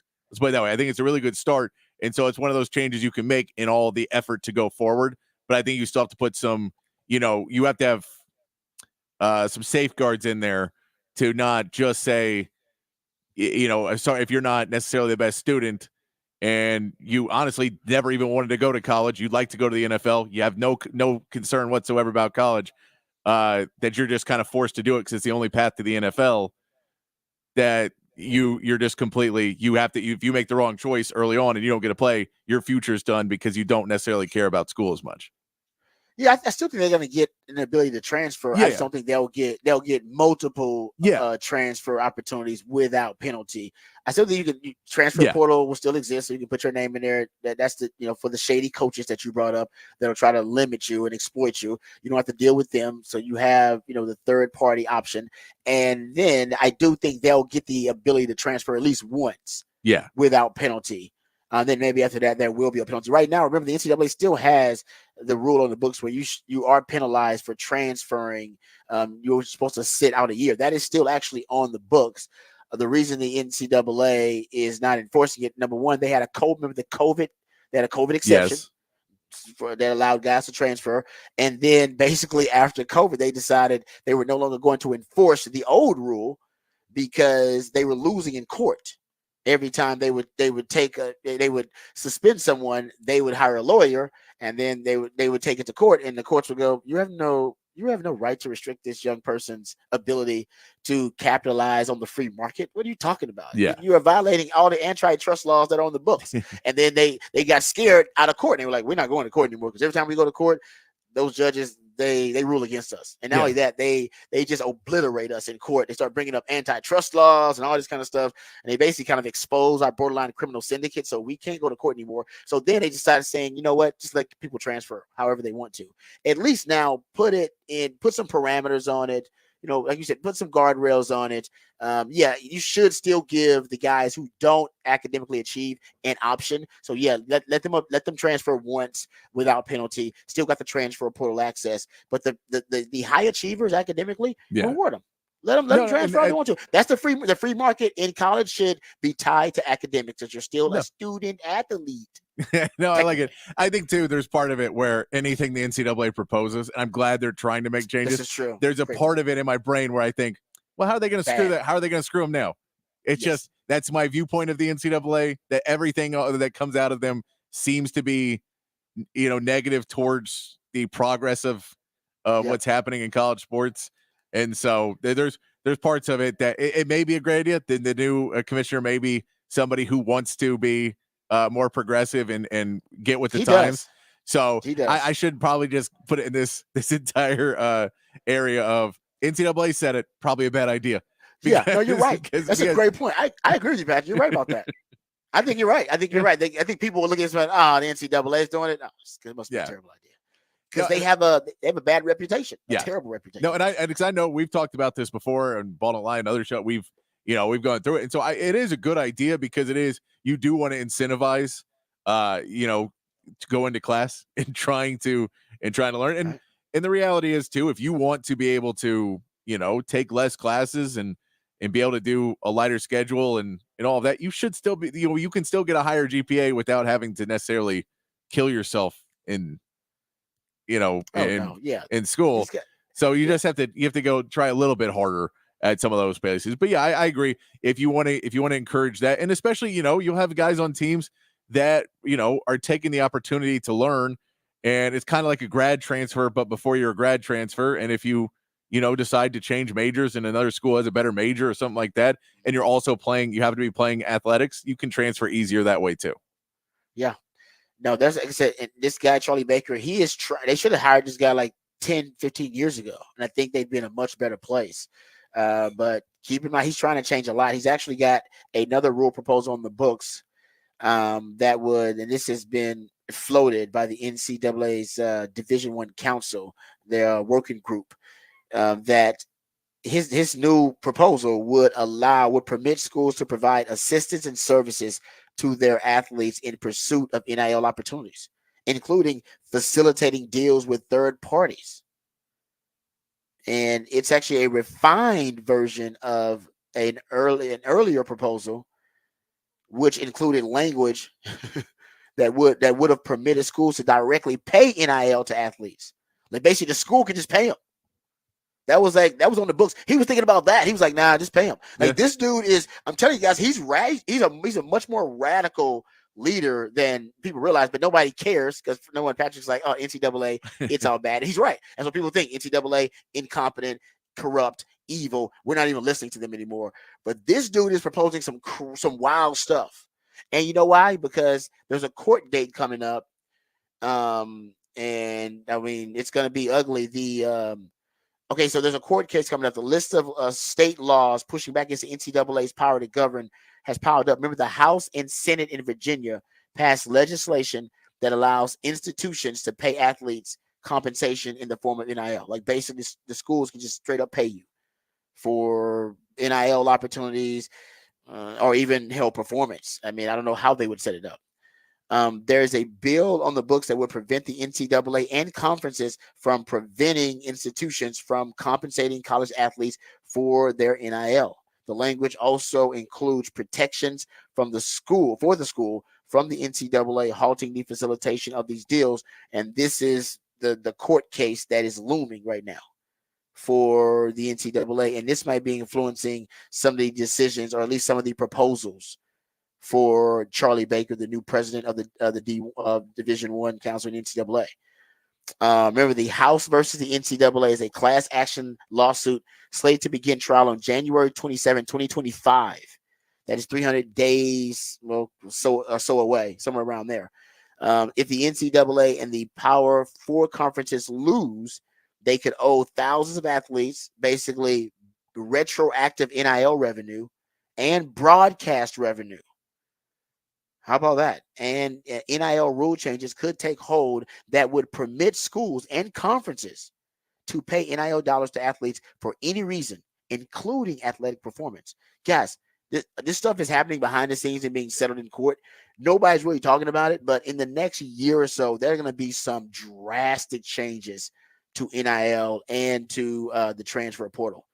And by the way, don't forget, right now, inducement is legal.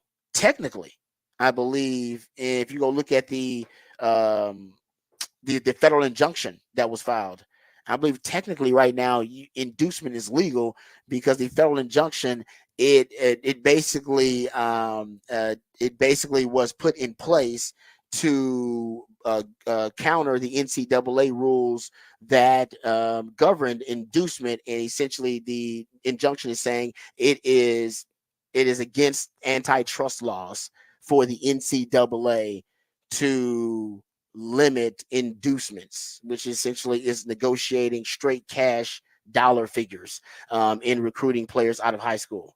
So I'm telling you, man, things are getting crazy. Things are getting crazy behind the scenes when it comes to transfer portal and to NIL. So just trying to keep you guys abreast of everything that's going on. All right, we're going to push back the Raj rant to next segment. We'll get to that. Also, Tom Brady keeping the door open as to whether he'll be coming back or not. Also, we'll get to another story. Steve Smith ranking his top 5 wide receivers. We'll see if some Longhorns are getting some love there. So we'll get into all that coming up on the other side. This is the Rodcast featuring Patrick Davis. I'm lifetime Longhorn Rod Babers coming back on the horn.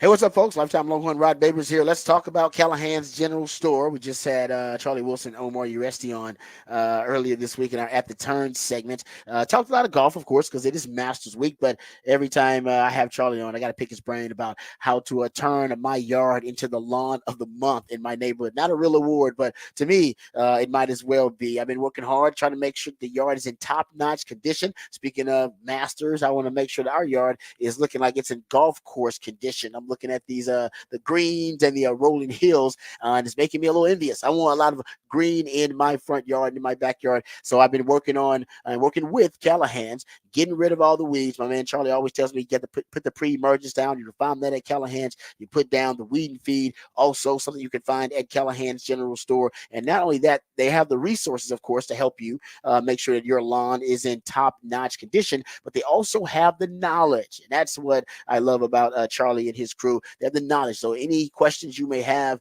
about how to make sure that your yard is looking its best, and make sure that you have all the proper resources, whether it be the fertilizer, the soil, the amendments.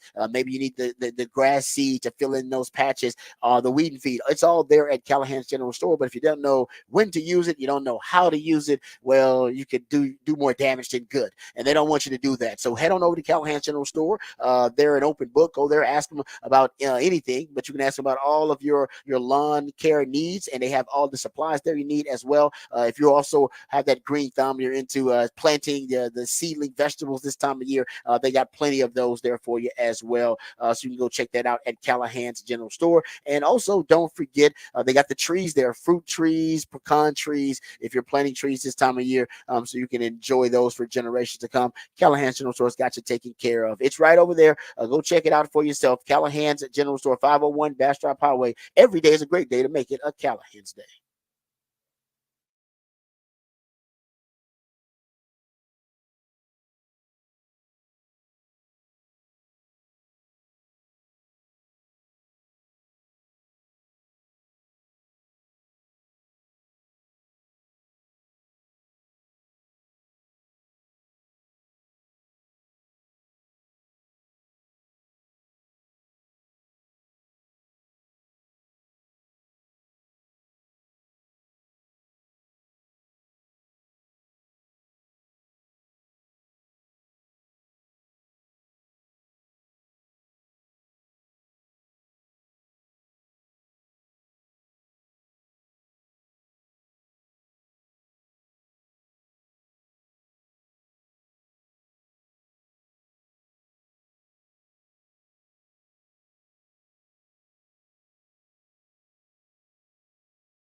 let's get into Rod's rant. It's actually talking about football, but I think it's something that applies to all sports. As a matter of fact, we have an example of it applying to another sport. But I've been hearing the guys during the media availabilities talking about watching more film. Probably you've heard them discuss watching more film than ever before. Jaden Blue was talking about how he doesn't go out as much anymore. He stays home so he can watch film. And focus on improving on his weaknesses. He's watching film of himself. He's watching film of other running backs, watching film of his opponent. And you can gain so many advantages, especially in terms of matchups, by diving into the film and finding the smallest little things that could end up making a huge difference. I remember as a player finding those little things, right? A little tail from a wide receiver that he was going to run a certain route just because of, the way his foot was positioned, or and some guys, like, they'll wipe their hands every time they're about to get a pass before they go. They don't even realize it. Well, when they're not getting the pass, they don't wipe their hands. Like, it's just a small little things, man. And you become obsessed with, all right, can I find that little tail that'll give me that advantage? And I remember finding a bunch of those, and that was just a couple of examples, throughout my playing career. And I'm hearing from the guys, though, more and more guys that are speaking. They're talking about, no, I'm diving into the film. I'm watching the film, and it's, like I said, it's self scouting, film of yourself, but also film of your opponents. And it reminded me of a story, and I'm glad I found the audio of it, because this applies in every sport, just diving into the film, whether it be self-scouting or scouting your opponent. And Andre Agassi has a great story that he tells about his rivalry with Boris Becker, and how he found the advantage through watching film. And he found a really small little thing, a tiny thing, that made a huge difference. I think the first 3 matches he played against Becker, he lost the first 3 matches and couldn't figure it out. And then after diving into the film, he found a key. He found a tell. And after that, he went on to win 9 of the next 11 matches versus Becker. Here's Andre Agassi talking about what he found and what that process was like. Boris Becker, for an example, who beat me the first 3 times we played, because his serve was something the game had never seen before. Well, I watched tape after tape of him and stood across the net from him 3 different times, and I started to realize he had this weird tick with his tongue.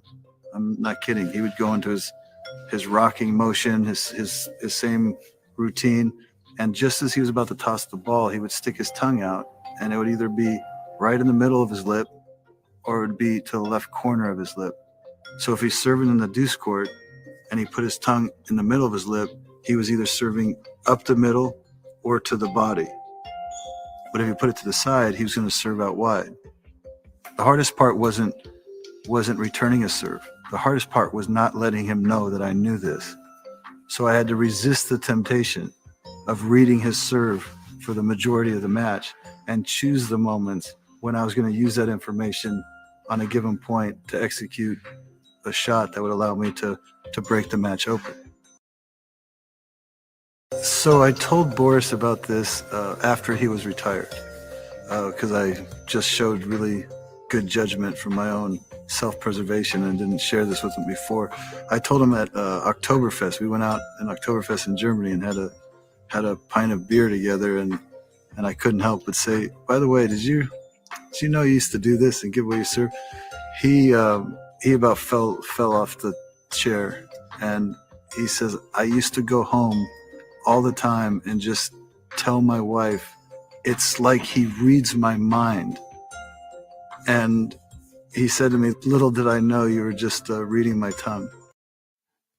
There you go. Crazy story, but it shows you the investment in watching the film. If you dive deep enough and you're really study the details, there are clues there. They're all on that film. It's right there, but you just got to know what you're looking for.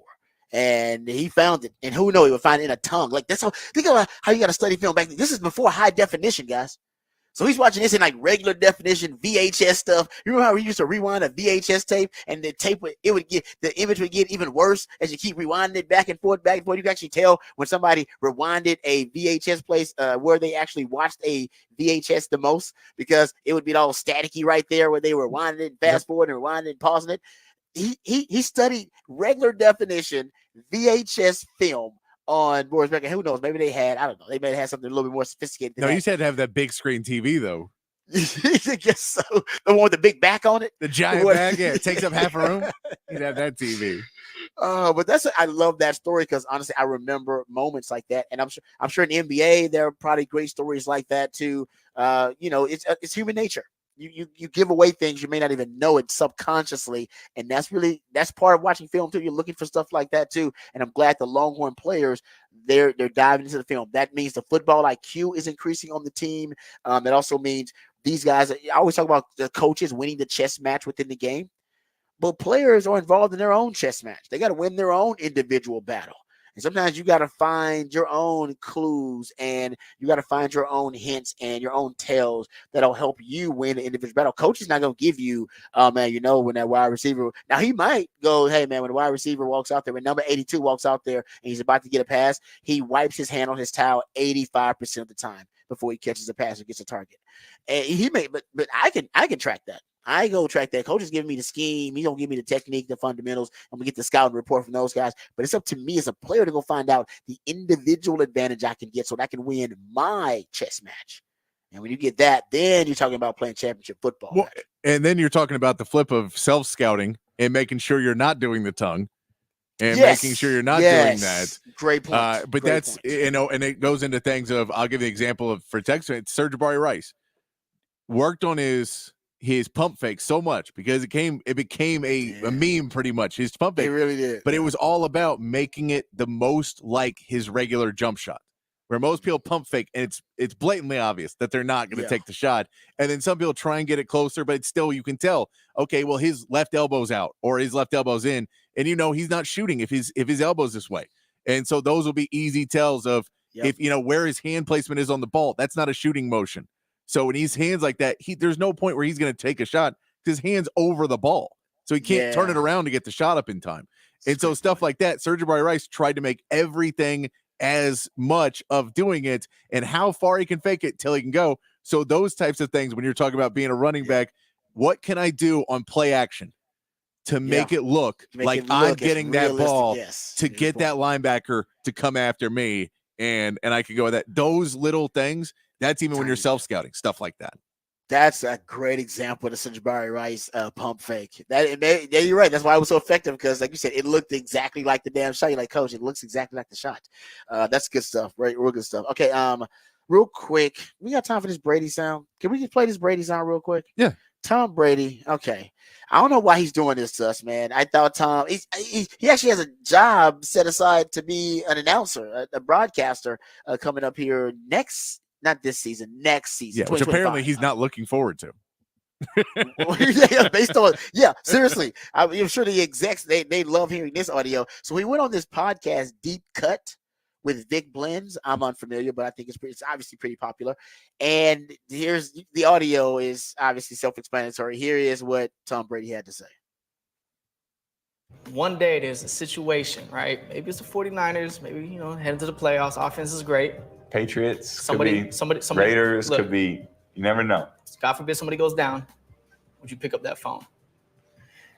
I'm not opposed to it. If they would, I don't know if they're going to let me if I become an owner in an NFL team, but I don't know if, I don't know. I'm always going to be in good shape, always be able to throw the ball. So to come in for a little bit, like MJ coming back, I don't know if they let me, but I wouldn't be opposed to it.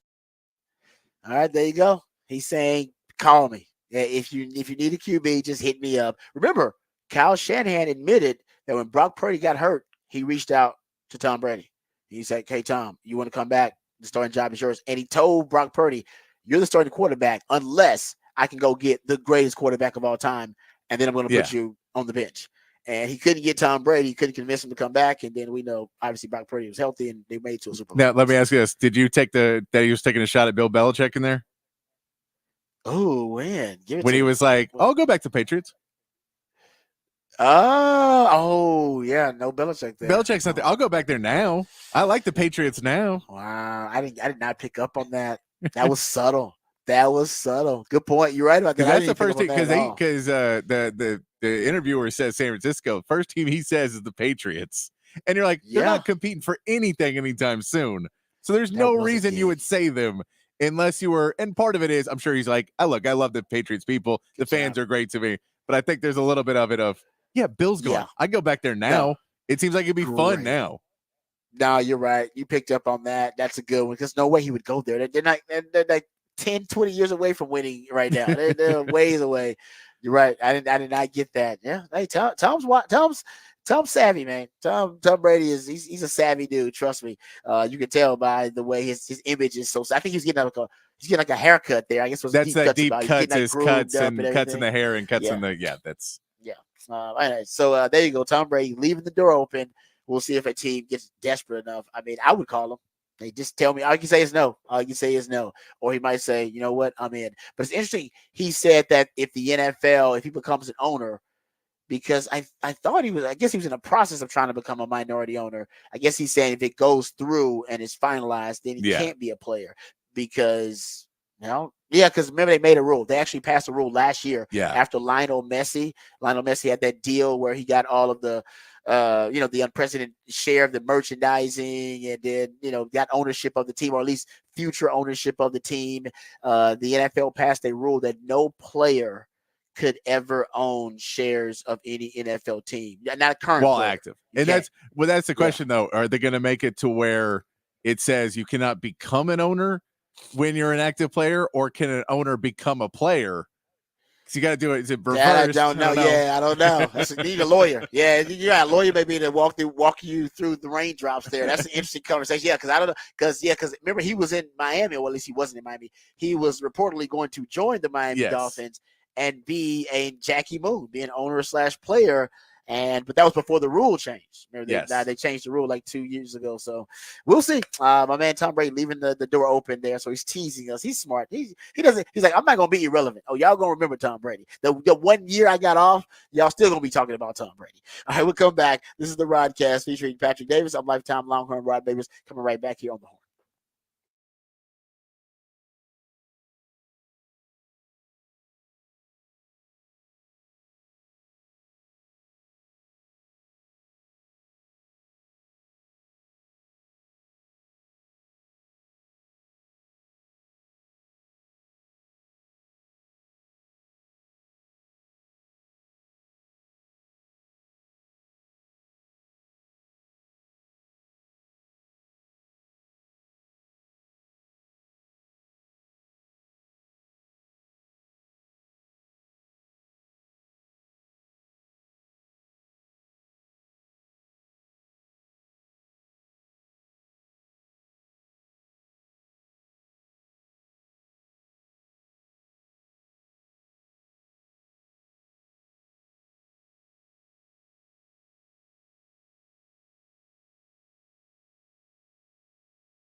All right, time for what the stats here. Bryson DeChambeau right now is the leader at the Masters, top of the leaderboard. And found this little factoid about Bryson DeChambeau. You know, he's a little eccentric, and he's considered kind of a whiz, right? And uses his very analytical, scientific mind, try to give him an advantage on the tour. Bryson DeChambeau shooting at 65 for the solo lead at the Masters. He did it with a 3D printed irons that he designed and got approved this week. 3D printed irons. Did his own damn irons. That's It's wild, ain't it? It's impressive. It's different. Like I said, the dude's different, man. But it's paying off for him right now. Y'all He got don't the know lead what at the you're doing. Masters. I'll go make my own. Yeah, right. That's basically what he says. Like, no, I think I can do it better than that. So there you go. Give it up for Bryson DeChambeau's leading the Masters right now with his own 3D printed irons. I don't think I've ever heard of that. That's definitely a first at the Masters. How about this? This is a sad stat for Astros fans. Astros starter Hunter Brown. Yeah, that was bad yesterday. Ooh, the wrong kind of history, brother. He is the first pitcher in Major League Baseball history to allow 11 hits while pitching less than one full inning. Yeah, it was not 11 good. They left him in there hits. because they don't have pitchers. Everyone's hurt. And this is not just the Astros. A lot of starting pitcher hurt, but Verlander's out. Luis Garcia's out. Man. You have Lance McCullers is still out, which he's always out. Who's that? Robert Valdez just went down with an injury. Then you also have there's one more I'm forgetting. Urquidy's out as well. Oh, yeah, so all of those, basically you have a starting rotation on your injured list right now. And then you have to, and so they're trying to piece it together, but they have not had any luck starting pitching lately. And we'll hope JP France can do something. I guess Rangers fans don't hope he can, but yeah, Rangers fans don't give a damn. We'll have a Rangers report, by the way, coming up in the 9:00 hour. So we're not ignoring Rangers fans, just talking about how pathetic the start of the Astros season is. And the Astros are in last place, by the way, in that division. That's right. The Oakland A's are right now. The A's just beat the Rangers in a series. Yeah, that's true. I don't know what the hell's going on. It's too early in the baseball season to be paying too that early. Right? It's just way Let's too watch early. the basketball playoffs. Right? Seriously. Raniel Blanco has been a bright spot, though, for the Astros. So he has gone 14 consecutive innings and 44 outs without allowing a hit. He's got the best start to a season by a pitcher since 1961, since at least 1961. So Blanco basically he began with a no hitter and then he had the one hitter help you save the Astros. So yeah, I mean he's been pretty damn impressive so far. All right, let's get to the break here and we'll come back and we'll talk Masters a little bit because we'll give you a Masters update. They're already in action right now this morning. We'll also get into some of the other big stories. Kentucky looks like they've zeroed in on their next basketball coach. So Baylor fans are excited about that. I mean, Scott Drew will be staying in Waco. We'll get to that story as well coming up. We'll also dive deeper into Texas football discussion. We'll go behind the burnt orange curtain. We'll talk Texas football. We'll do that in the 8:00 hour as well. And also, we got another Horn headlines for you to get you caught up on all the big headlines of the day. And one of them being Shohei Ohtani's interpreter. Looks like he'll be facing federal charges. We'll give you some more details about that on the other side. All that and more right here on the Rodcast featuring Patrick Davis. I'm Lifetime Longhorn Rod Babers coming back on the Horn.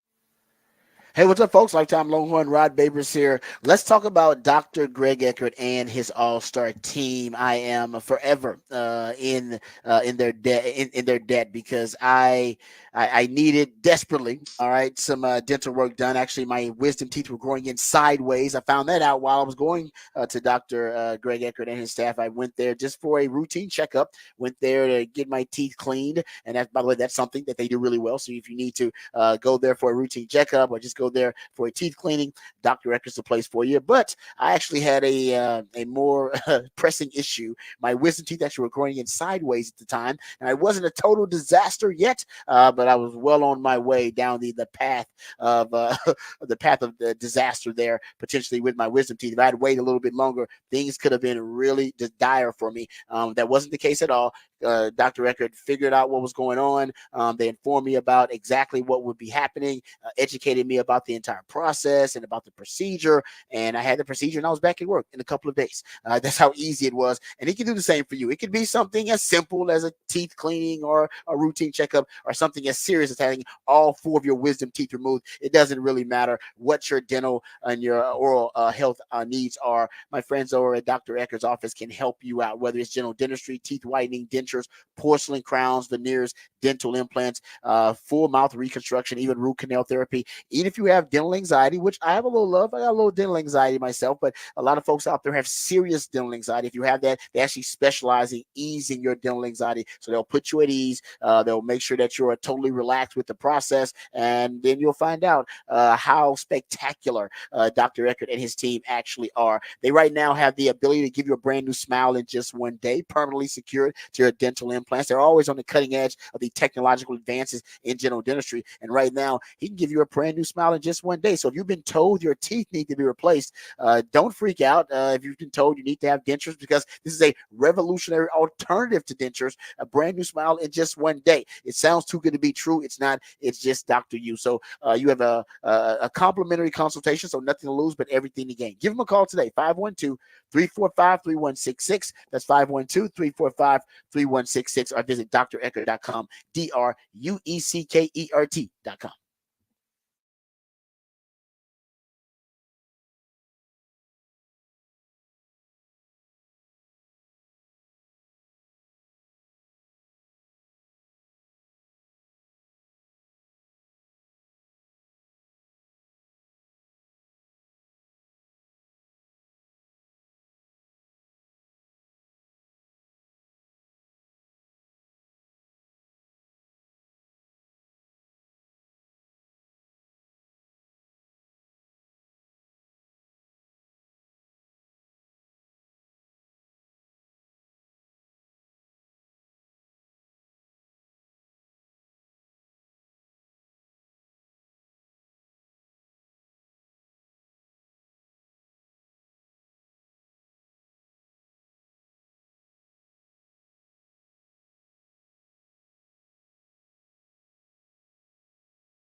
Welcome back to the Rodcast. It is a 512 Friday. That's when Patrick the Idillionaire plays jams from local bands and artists, very talented people that you have a chance to catch live right here in the ATX. Who are we jamming right now, Patrick? This is Alta Mesa, and they are playing Saturday at Central Machine Works.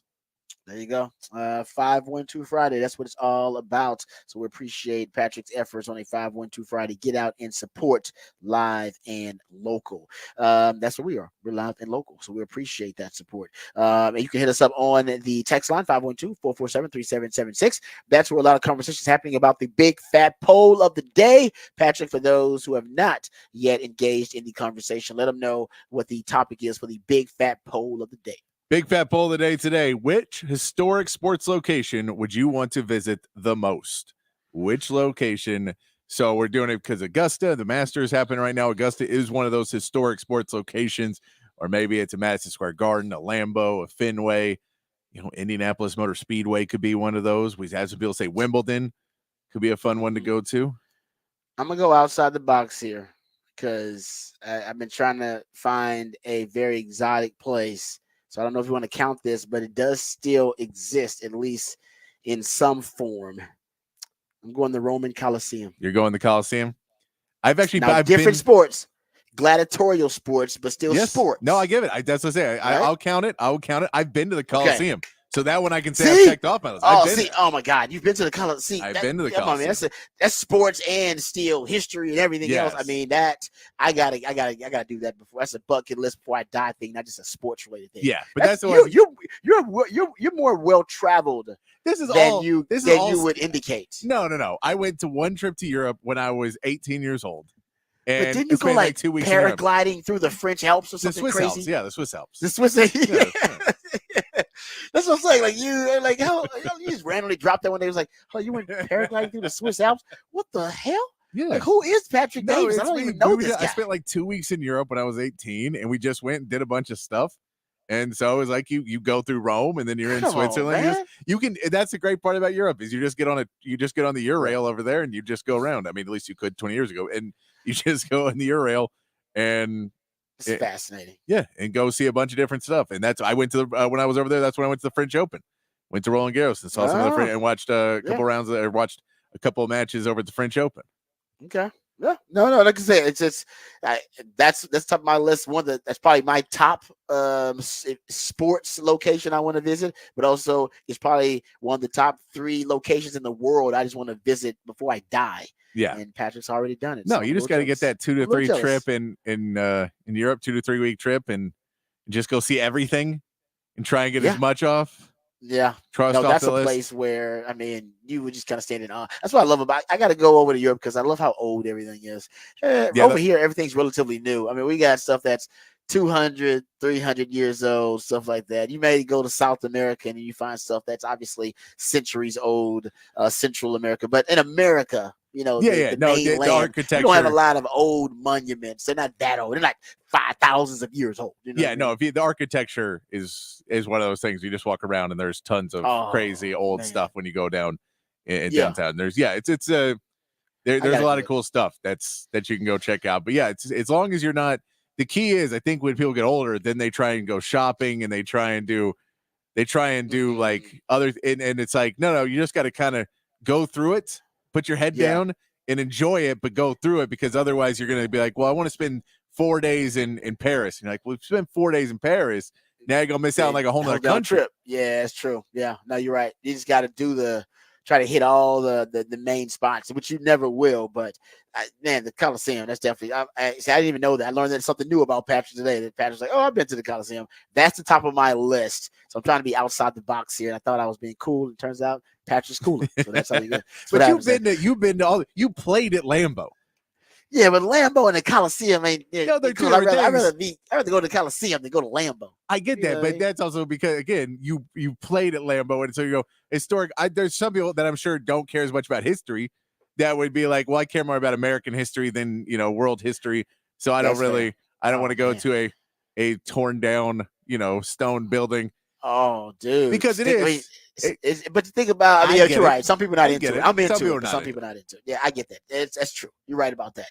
I'm into that kind of stuff, and that will be on my list. Like before I am put in the ground, I will step foot, on the Coliseum ground. And what's cool about some of these other places is like you can go to Augusta and see the Masters at Augusta, and you go to Lambeau and see a playoff game at Lambeau, and you can go to Wrigley and see a play. Like you can see really big games there too, to add into the ambiance of what the place is. That's true. That's not going to happen in the Coliseum. So no, I'll have to use my imagination about what went down. But so I thought, hey, there you go. So there you go. Big fat poll today. You can get creative and outside the box like I did, or you can kind of stay inside the box. Stick to the script if you want to. Big fat poll today is up there, so go check that out. Also, we have your Horn headlines. We'll get to that momentarily here, and then we'll discuss the breaking news from yesterday about Shohei Ohtani's interpreter. More details in a criminal complaint coming out about Mizahura and the charges he could be facing, federal charges, by the way, he could be facing. So we'll give you details about that.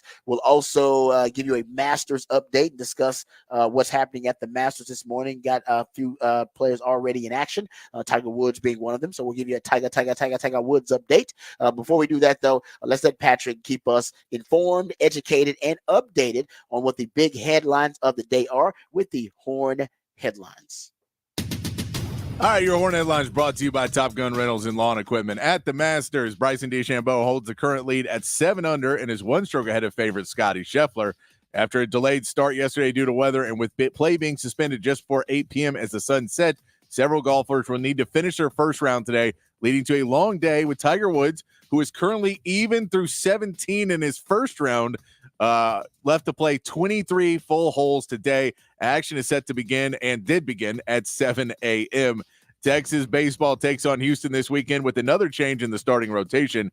Max Grubbs will start Friday with Ace Whitehead getting the call on Saturday, and Sunday's pitcher has yet to be announced. LeBaron Johnson Jr., who had been the Friday starter all season, pitched out of the bullpen on Tuesday and is only 1-4 so far this season. Texas will be without pitcher Grant Fontenot as well, as Coach David Pierce had announced that he left the program earlier this week. In Texas softball, who regained the number 1 ranking this week after their series win over Oklahoma, will take on Baylor this weekend in Waco. In the NBA, with only 2 games left in the season, the Mavericks will need to beat the Pistons and Thunder for a chance to get home court advantage against the Clippers, whose final 2 games are against the Jazz and Rockets. Clippers would need to drop both games for the Mavs to be able to move up to the 4 seed. There will be eyes on the top spot in the West and the bottom spots, as Denver, Minnesota, and OKC are all within a game of each other atop the Western Conference. In Sacramento, Golden State, and the Lakers are all tied for 8th through 10th in that play-in tournament. And in Major League Baseball, after 2 more disappointing losses for the Astros and Rangers, they will meet up again tonight to continue the Silver Boot Series in Houston. Dane Dunning will take the mound for the Rangers, and the Astros will send out J.P. France. The 2 teams split their first series 2-2. Pre-game for tonight's matchup will begin at 6:30 here on the Horn, and that is your Horn headlines.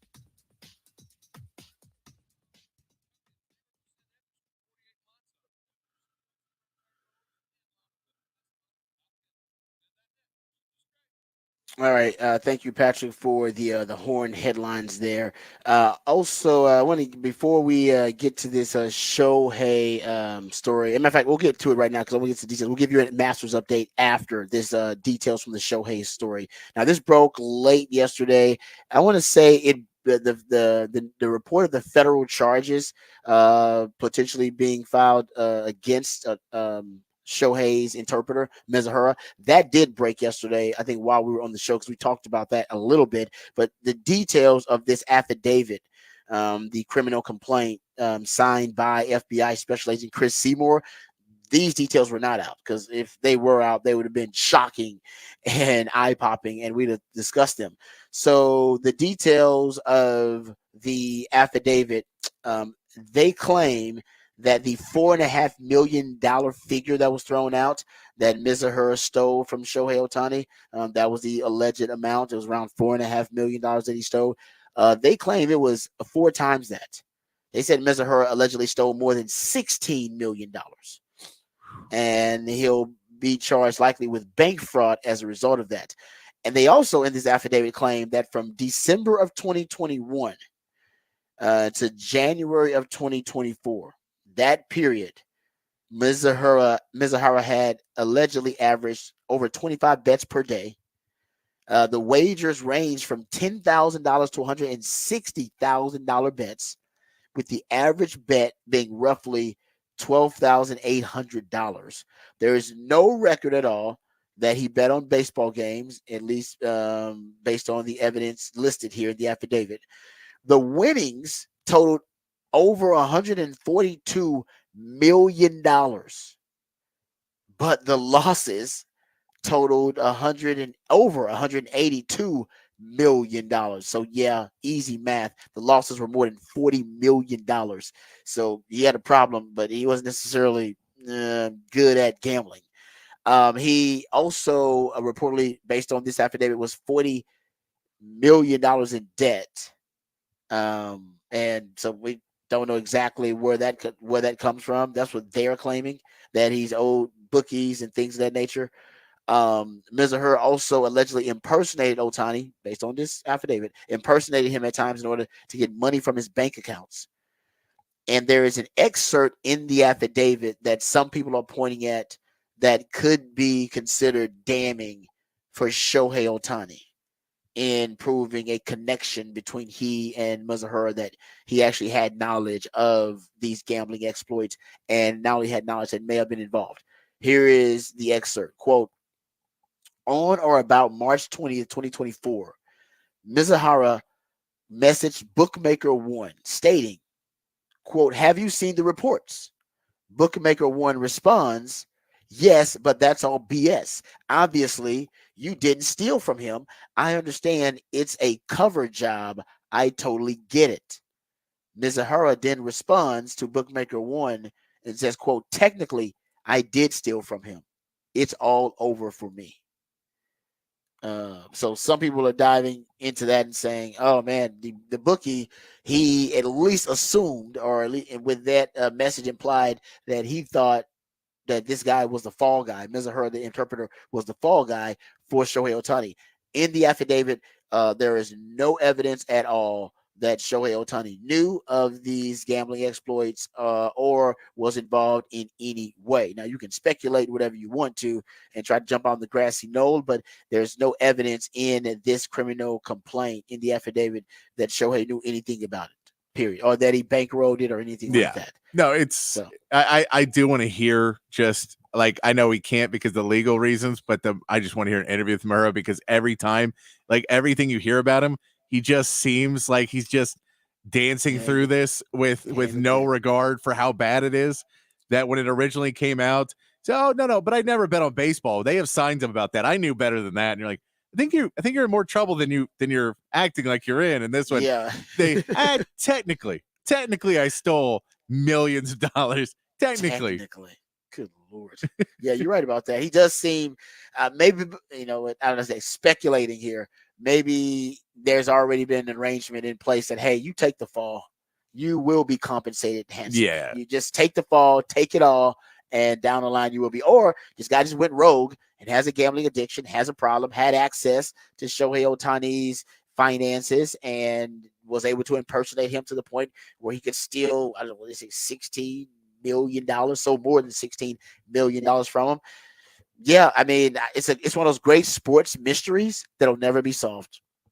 We're never going to get to the bottom of it, because the Major League Baseball investigation will probably find something similar to what the FBI and the federal authorities found, which is Shohei is not culpable and did not know about it, and he is not responsible, all right, for his interpreter going rogue. And if that's the case, then they'll just close up the investigation, and then you'll be left with all of your rumors and speculation about what you think happened with Shohei. But I think Shohei's gonna, I say skate, but I don't think the investigation will find that Shohei had anything to do with it. Whether that's true or not, I'm saying what the investigation is going to find. Yeah. They're not going to come up with new evidence that he was involved. If the feds have cleared Shohei, I find it very hard that MLB will shoot themselves in their own foot and say that Shohei did something wrong. No, the only thing that will happen, it could be a reporter. It had to be like some news outlet that found something. Washington Post or New York Times, something like that.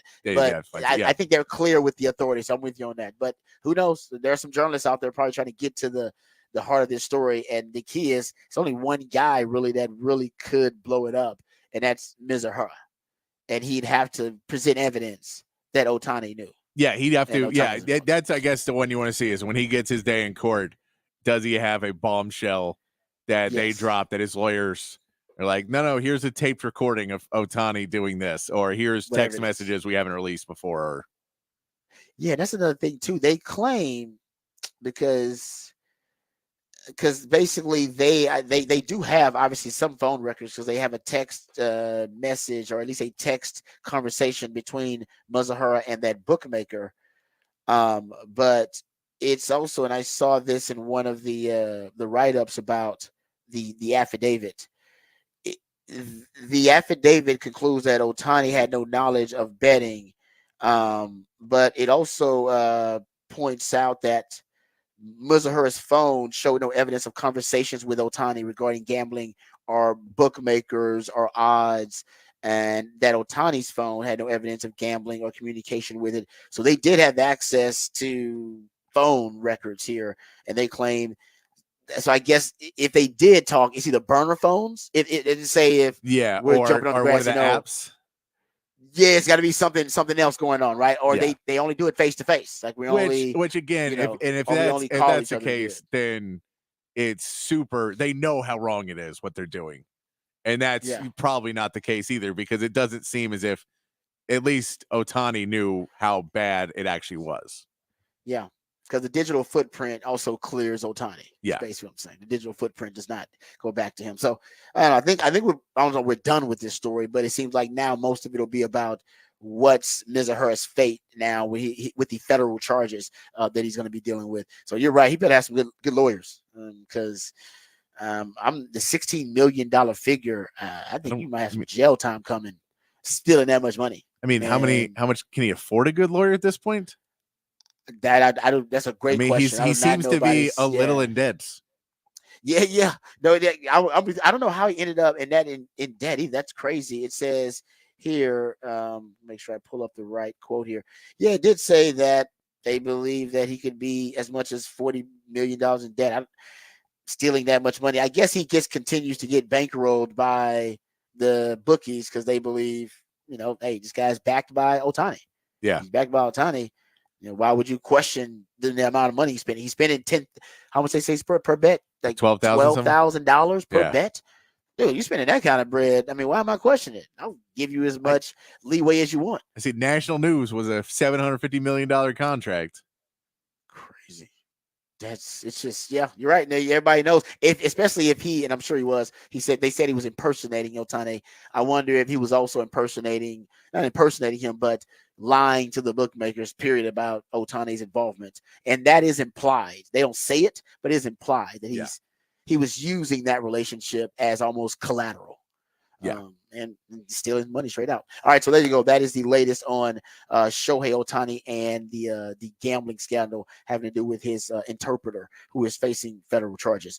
The other big story yesterday was about Scott Drew potentially being the next head coach at Kentucky. They were zeroing in on Scott Drew, and there were mixed messages, right? Deferring reports about whether Scott Drew was going to take the Kentucky job or not. He did not take that Kentucky job. He decided to stay in Waco, and now they have a new coach there with not officially official, but it looks like Patrick, they have zeroed in on the former BYU coach, or the current BYU coach, I should say, as their next head coach at Kentucky. Yeah, Mark Pope is expected to be signed. I believe they said a 5-year deal is what they're expecting him to sign and be announced probably today to get on trying to get the team together and get everybody playing. That is the what did we play the clip of yesterday of where's I met with the team. There is no team. Calipari. I met the team. There is no team. And that's kind of at Kentucky. They came to play for Calipari. They came to play for a guy who's won national championships. Mark Pope has not won national champion. I believe he won one as a player at Kentucky, but he did not win. He has not won one as a coach. He's been good, but it's much easier to recruit Kentucky than it is BYU. He had a good team at BYU. The offense he plays, he's a really good offensive scheme player. Coach. So you'll watch this Kentucky offense will be a lot of fun to watch, especially if they're able to get the talents that they want to get in there. The reports are that Calipari and the AD of Kentucky butted heads a lot Apparently, Mark Pope and him are in a good relationship. This is meant to be that they're going to work together to rebuild this basketball program, getting the recruits in. But if he gets recruits, he can be a scary coach. It's just watching Kentucky fans trying to convince themselves that they did not get a two-time national champion in Dan Hurley. And that was the only logical explanation, or the only logical outcome was that the best coach in college basketball comes to them. Mark Pope's going to be good. He could be really good. I think they got a good coach there. And then we'll see what BYU does. But yeah, this is another piece moving in that coaching carousel. Yeah, that's no, and one of the reasons that Calipari left allegedly was NIL support, because he's really close with the heir to the Tyson Foods fortune, and they are big boosters there at Arkansas. And we read the story about Jerry Jones now becoming an active booster there at Arkansas. We know the Walmart family, they're active boosters there at Arkansas, and it's been reported now that Mark Pope is going to get immediate backing. Two Kentucky boosters have combined funds, and they're pledging $4 million for his NIL support early on.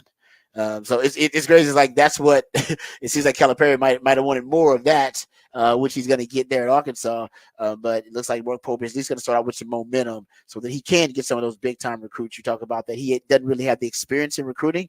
Well, if you don't have the experience in recruiting, you better have the NIL backing. And that's what he's going to have there at Kentucky, too. So good stuff there. All right, we come back. We'll get into some Texas football conversation.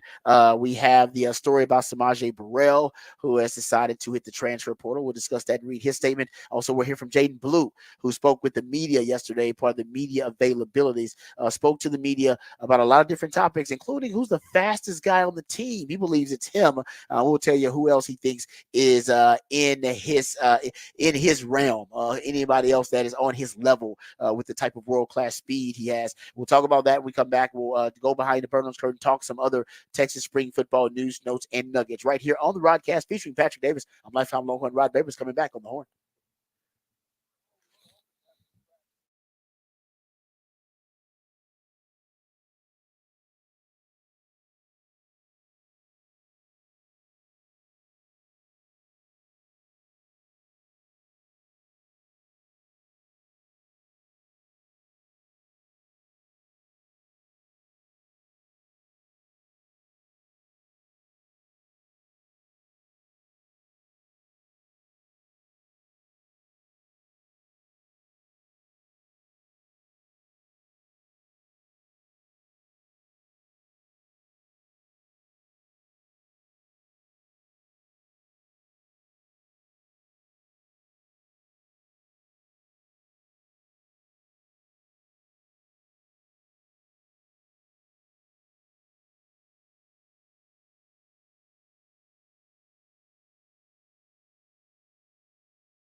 Hey, what's up, folks? Lifetime Longhorn Rod Babers here. We all love the city of Austin. And if you're a homeowner in the city of Austin, well, you own some of the most valuable real estate in America. The only downside is the property taxes are also some of the highest in the state. And many of my fellow Austinites, like you listening right now, are overpaying on your property taxes. Don't worry. I was overpaying on my property taxes too until I found Ownwell. Ownwell believes that when it comes to paying property taxes, you should only pay what's fair.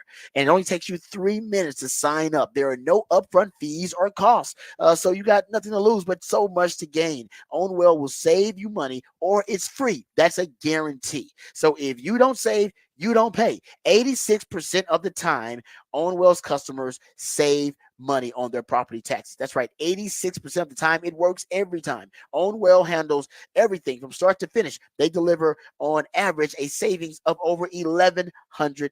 So what are you waiting for? Ownwell provides you with local tax experts backed by cutting-edge technology and the best in-class customer support available. Save money on your property taxes with Ownwell. Sign up in less than 3 minutes and start your protest today at ownwell.com. That's ownwell.com, OWNWELL.com, ownwell.com.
All right, time to go behind the burn curtain, talk some Texas football because we are actually, I think that 10 practices in now into spring football.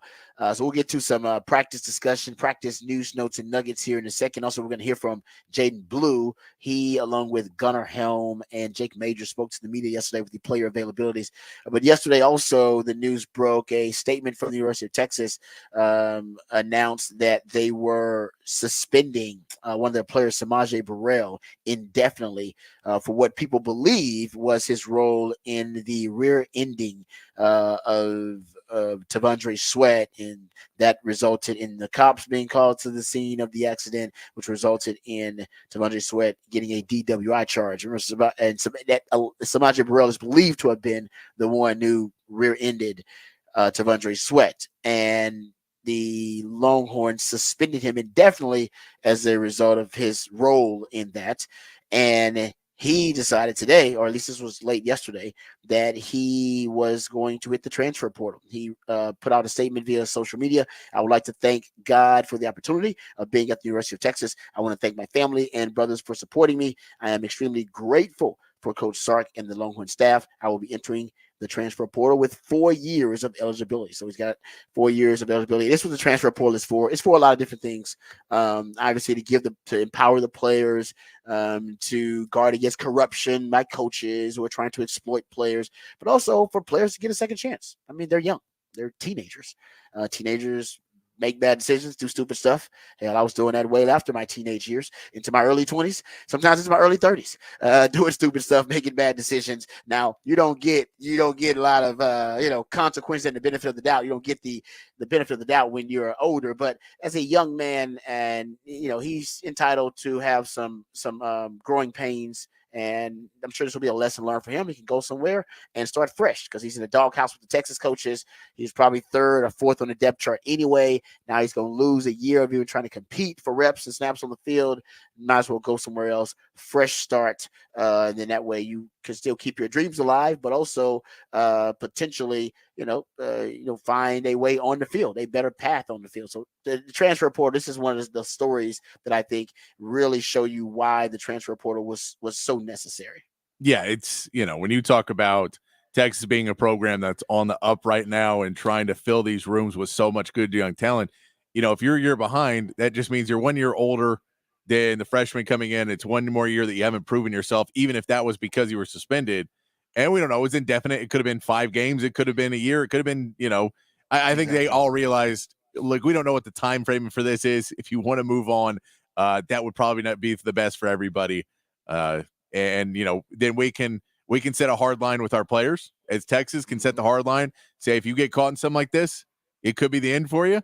And they don't have to now let him back in because they have to make the actual judgment of how long an indefinite suspension is. He gets to go on and not have to deal with that and go get a fresh start where he may be, the same way we talked about Bronny having a cardiac arrest and maybe wasn't getting the same opportunities at USC because people were a little bit worried about him there. It's a thing of that's always going to hang over you with those coaches. So if you want to get a fresh start, go get a fresh start while you're still young enough. Hopefully you learn from it. Hopefully you won't make the same mistake again. And that you can go on and have a full life and career and have more fun and not have to worry about this more than, dealing with the repercussions in the moment. Yeah. No, I think I said hopefully he'll learn from it, and hopefully he'll find his way on the field. I know obviously he wants to play football. He wouldn't be at Texas if he didn't. And he's got, I'm sure, a lot of folks that were recruiting him when he signed with Texas, and I'm sure they'll be thrilled to see his name in the transfer portal because, like you said, he's got 4 years of eligibility left. All right, so there you go. That's Samaje Burrell. He will no longer be a part of the Texas football program. Speaking of the Texas football program, let's talk about the guys that are a part of this team. Jaden Blue spoke with the members of the media, and I believe it's my man Chip Brown who asked this question about the speed. Jaden Blue has been recognized for his world-class speed. Remember, this is a guy that was tracked by Real Analytics as the fastest running back in the country last season. All right, so he's got some elite speed. Now, how fast have they tracked it? What was his last track time? Did he, this is a guy that was a world-class speedster like Xavier Worthy. Here's what Jaden Blue had to say when he was asked about his speed. How fast are you? Like everyone talks about your speed. Do you have 100 time or, Well, yeah, I went 10-2 my junior year in 100, and I didn't run my senior year. So I think if I ran my senior year, I could have went a lot faster. But you the fastest guy in the team? I mean, I think so. Yeah, I think so. Who else is in the mix? Isaiah Bond is pretty fast. DeAndre Moore is pretty fast. And, well, those are the two guys that I can name off. Ryan Niblett, too. Ryan Niblett is pretty fast. Those are three guys that I can name off the top of my head that has some speed. All right, so that's the 4x1.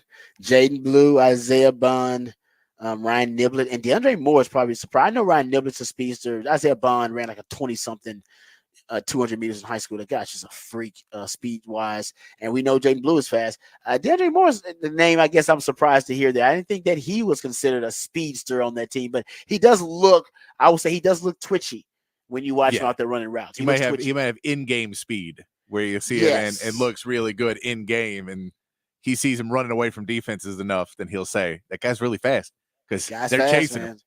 Yeah. Xavier Worthy said he was the fastest guy on the team last year, and there's no doubt he was. He's the fastest human being in the history of the NFL Combine. But that's a lot of speed that Texas had on the field. And there's somebody that believe that this team could be just as fast, if not faster, in terms of overall team speed. You may not have the top end of an Xavier Worthy as a world-class speedster, but in terms of overall speed, bringing in those transfer portal acquisitions at wide receiver, the defensive backfield is going to be a little bit faster. They want to emphasize foot speed there as well. Some people believe that, Texas may overall in terms of team speed be improved from last season. But speaking of improvements, something that Jaden Blue wanted to improve on was his body. He wanted to build up his armor going into the SEC, wanted to get bigger, wanted to get stronger. I'm sure he wanted to stay fast. I believe Jim Brown asked him this too, but here is Jaden Blue talking about the physical transformation that he's undergone. Yeah, every time I come on, they say it looked like I got bigger, but that was one of my goals coming out of last year was to get bigger, because with me knowing that we're going to the SEC, I knew it was going to be a lot tougher.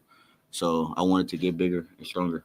Where were you and where are you now in terms of your weight or body composition? Yeah, I was at I played around 193, 194 last year, and right now I'm around 205, 206. So gained about 10, 11 pounds, which helps me a lot. It is necessary to add on that armor, right? We saw that with Cedric Baxter early on, get nicked up over and over again because he's a hot kid coming out of high school, doesn't have that armor yet. And I think that's what Jaden Blue's talking about adding to him. He also talked about improving his vision and talking about improving his vision. And I think the vision along with the added muscle and bulk is so that he can be better on the interior runs. Texas loves the inside zone. They love running those interior runs. It pairs up really well with their RPO game. And he wasn't great at running with those interior runs. He was a guy that wanted to get to the edge and use his elite speed. And I think they want him to be able to use that elite speed on some of the inside zone runs, so that if he has better vision and he has better footwork, he'll be able to accelerate and pop. Just like he does on the edge on the perimeter, he'll be able to pop it with those interior runs, but you can't be brought down by arm tackles because more of those are going to exist in between the tackles, and you got to have really good vision and patience when between the tackle runs and those inside zones. And I bet, and he said he was working on his vision, and he said he was working on, getting bulkier and getting some mass. But I bet that's what it's for. This is my theory. It's for the inside runs. That's what he needs them for. Yeah. It's always good to put on a little extra weight and get that muscle. I mean, he said too, you're going to the SEC. You're just going to be playing against bigger people in general. Yeah. In the Big 12, there was a lot of a lot of these teams that are small. They just don't have necessarily the biggest athletes or the fastest athletes, and you have to pick one or the other in a lot of them. And in the SEC, that they do have the biggest and fastest. Amen. And you don't want to get typecast, right? If everybody's like, when he comes in the game, he's just going to run to the outside. He's going to run wide zone to the edge, and they're going to put him out in the pass route. You'd like to have more variety in your game. We talked earlier about that. How do you trick people in play action? Exactly. If you always are going out on sweeps and you're going out on pitches, off tackles, and then he gives you a direct handoff and you're supposed to be going to A gap, and it's like, well, he's clearly not going A gap because he hasn't done it in 2 weeks. There'll be the ultimate tendency breaker, and I think that's what I said. That's why I think his coaches have told him, "Hey, we want you to be more of an inside runner too. We want you to be able to do both." I think that's what he's working on. We know Trey Weiser's been working on a lot. His name has come up a ton from the coaches, from the players. Here is Jaden Blue when he was asked about Trey Weisner's breakout campaign so far this spring. Oh man, I think out of anybody on the team right now, I think Trey has made the biggest jump, and I think he's going to surprise a lot of people this year because not only he got bigger upper body and got stronger, but he's been a lot more focused also, and he's also had to sit back and learn from the older guys, and I think he'll be another Keelan. He'll do a lot of things on special teams for us, and I think he'll play a big part at the running back position for us too. Said he'll be another Keelan, and he also talked about he's learning from the older guys. And Trey Weisner's been here for a while, so it's as someone who has had to be patient and had to wait and learn and really grind and cultivate their craft. And Jaden Blue has done that too, right? Jaden Blue's a guy who left school early, but he's been patient and now willing to wait his turn for his opportunity, I should say, more than anything.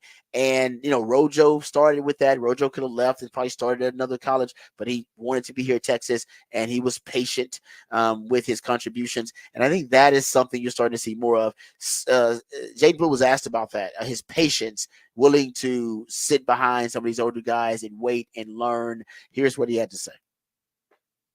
Yeah, like I said, I was always taught, to trust the process. And with me being the young guy, and I think having B-Row, Keelan, and JB in front of me helped me a lot. And if I use JB as an example, his first 2 years, he didn't really play much. And, he played last year. He was probably the best running back in the country, and it changed his whole life. So I think the thing for me seeing that is just, staying patient, and whenever it was my time that I was going to show up. Was it hard at all to stay patient in those times? Not really, because I knew that, it was always a plan for me. So I think it was never really hard knowing that it was guys in front of me that I could learn from. All right, there you go. And once again, talking about there were guys in front of me, I could learn in front of him that he could learn from. I think that seeing that path, that example right before you, Patrick, makes it easier for these young guys to be patient because you see Rojo, you see it pay off for Rojo. You're going to see it pay off for Jonathan Brooks. And Jaden Blue is looking at it and saying, well, it's going to pay off for me if I just work my tail off, if I just learn the craft, if I just grind on, the process. I will end up following the same path as a Rojo and a Jonathan Brooks. I'll make it to the NFL, even if it's not with me necessarily starting as a freshman or playing a lot really early on in my career. Yeah, you don't want to put on that mileage at a running back position. That's a difficult piece. It's one of the ones where you look more and more in the NFL. They want guys with less mileage on them because they know, that adds up. And if you've carried the ball for 4 years in high school, and then you carry the ball for 3 or 4 years in college, you're going to get great stats. But by the time you get to the NFL, you're 8 years into putting a lot of wear and tear on your body. Yeah. And they know that. And they think, well, man, can we even get a rookie contract out of this guy? Where do we take him and how much can we get out of him? And so I think that, that helps you out. And then you throw in the fact that, you see what the guys before you did. I mean, we remember Jaden Blue was in the Alamo Bowl. Yeah, we were expecting to see Jaden Blue a couple years ago in the Alamo Bowl, and he didn't really get the opportunity then. There was all Keelan Robinson. And then you see the attitude now, and you go, man, Short Choice has that room in a great place where they can realize what if they wait and they do things the right way, that it may, even in the moment, may seem bad. But if you keep working and you believe in that there's no one's going to jump you, then you can continue to keep playing, and now he's going to get a shot this season. Yeah, he's definitely going to get a shot. Going to be in that backfield with Cedric Baxter. Here's the last cut before we go to break. He was asked about the bond between he and Cedric Baxter. Cedric Baxter remarked that they need to be a close group, him and Jaden Blue. And the closer they are, it'll actually propel them to be better backs, better running backs, and they'll be better teammates. Here is Jaden Blue when he was asked about that bond between him and Cedric Baxter. Yeah, me and CJ, we was close last year, but in order for us to be that dynamic duo that we want to be this year, we've talked to each other, and one of the things that we said was to get a lot closer off the field. And I think if we get a lot closer off the field, then it'll help us get a long way on the field. And one quick follow-up: how do you kind of seen that, kind of carry over to the field and what you guys are doing this spring? Like I said, it's we've been hanging with each other a lot already, and you can see it carry each other to the field. When we see something different when one of us come off the field, we'll talk to the other person. So I think that plays a big part. Yeah. Well, that they should be on the field together at times too with that pony package, but there's no doubt. I think Cedric Baxter will be more of your downhill runner. I think Jaden Blue will be the guy that's your change of pace, your complementary, and he'll be more of a weapon in the passing game and in space than Jaden Blue will. Think Bijan and Rojo, except, obviously Jaden Blue's not Bijan, but versatile. You can do a lot of things with, and then Rojo being kind of the hammer. That's what Cedric Baxter's going to be. He's going to be the hammer for that run game. All right, we come back. We'll get into a little off the record on the other side. Some wild, wacky stories from sports and beyond right here on the Rodcast featuring Patrick Davis. I'm Lifetime Longhorn Rod Babers coming back on the horn.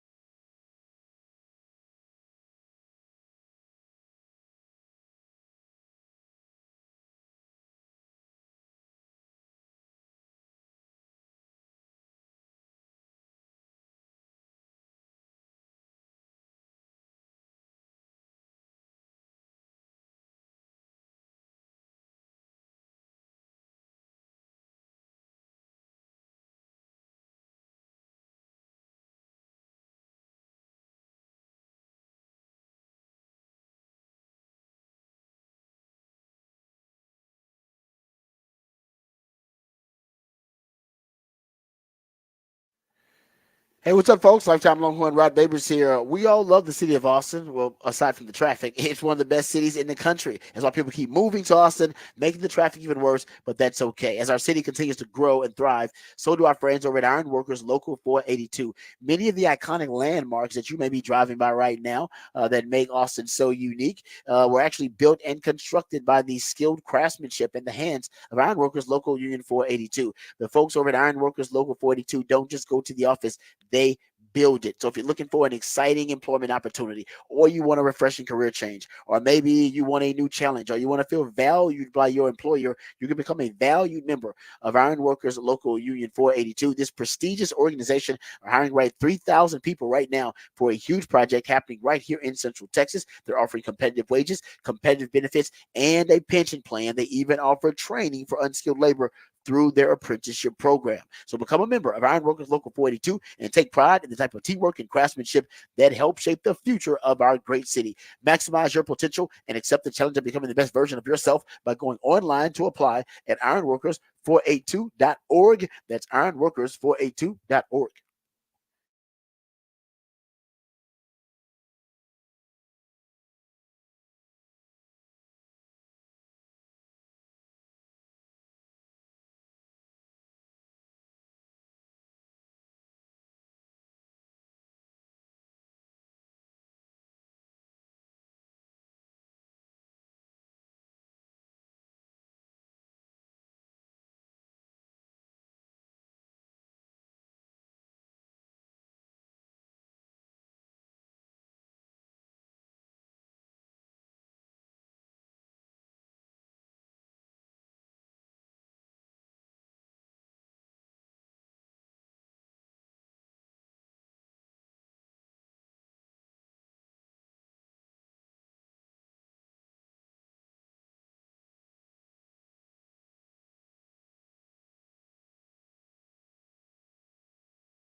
All right, welcome back to another edition of Off the Record. So up against it here, we'll just play a piece of audio from my man Deion Sanders. Deion Sanders went on a podcast and decided to reveal something that we all know, we all knew was happening, but he just confirmed it. Here's Deion Sanders.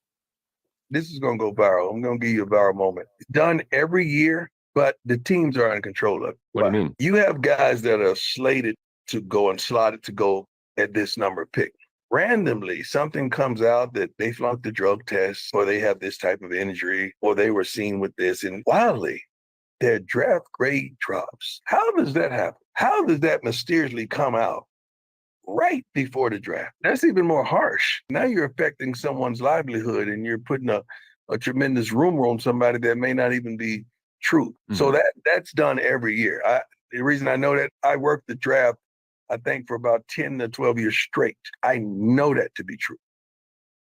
Deion telling you. So before the draft, when you get all the crazy reports about a player, not saying they're not true, but definitely at that time, the reason is to drop the draft stock. Remember, it happened to CJ Stroud. Yeah. Happened to CJ Stroud. We'll still never know if the Texans were the ones doing it. Exactly. We don't know who did it, but we know it happens. It is not coincidence. And Deion just telling you it ain't coincidence. Hey. But by the way, put out those negative reports. This is Deion doing this a year before his son and Travis Hunter enter the draft, and he is going to try and spin it his way. He's starting to spin his own way. That when anything negative comes out about them, he'll say, no, they're trying to drop their value because they are top 5 talents, but they're trying to drop their talent. They're trying to drop them down. So he's doing the same thing they're doing. He's trying to play the same game the other way. It's what Deion moves right there. Yeah, he's counter spinning. Yeah. They're spinning it, and he's going, I'm a counter spin. So when I come out, I'm like, I told y'all they were going to do this, didn't I? See, I told y'all. No, it's actually brilliant. It's brilliant strategy. We'll see if it pays off for Deion. He's also on the record for saying that he will control where Shadur Sanders and Travis ends Hunter. up. Yeah, he said Travis, but Travis ain't his son. So he can say that about Travis, but Travis ain't your son. So you can say that you ain't got no control over Travis Hunter. Shadur Sanders is his son, so Shadur is more likely to listen to Deion about where he's going. And Deion is implying that he is going to try to control where his son is drafted, a la Eli Manning and those. Yeah. And by the way, Deion did it too. Deion told multiple teams, "Don't draft me.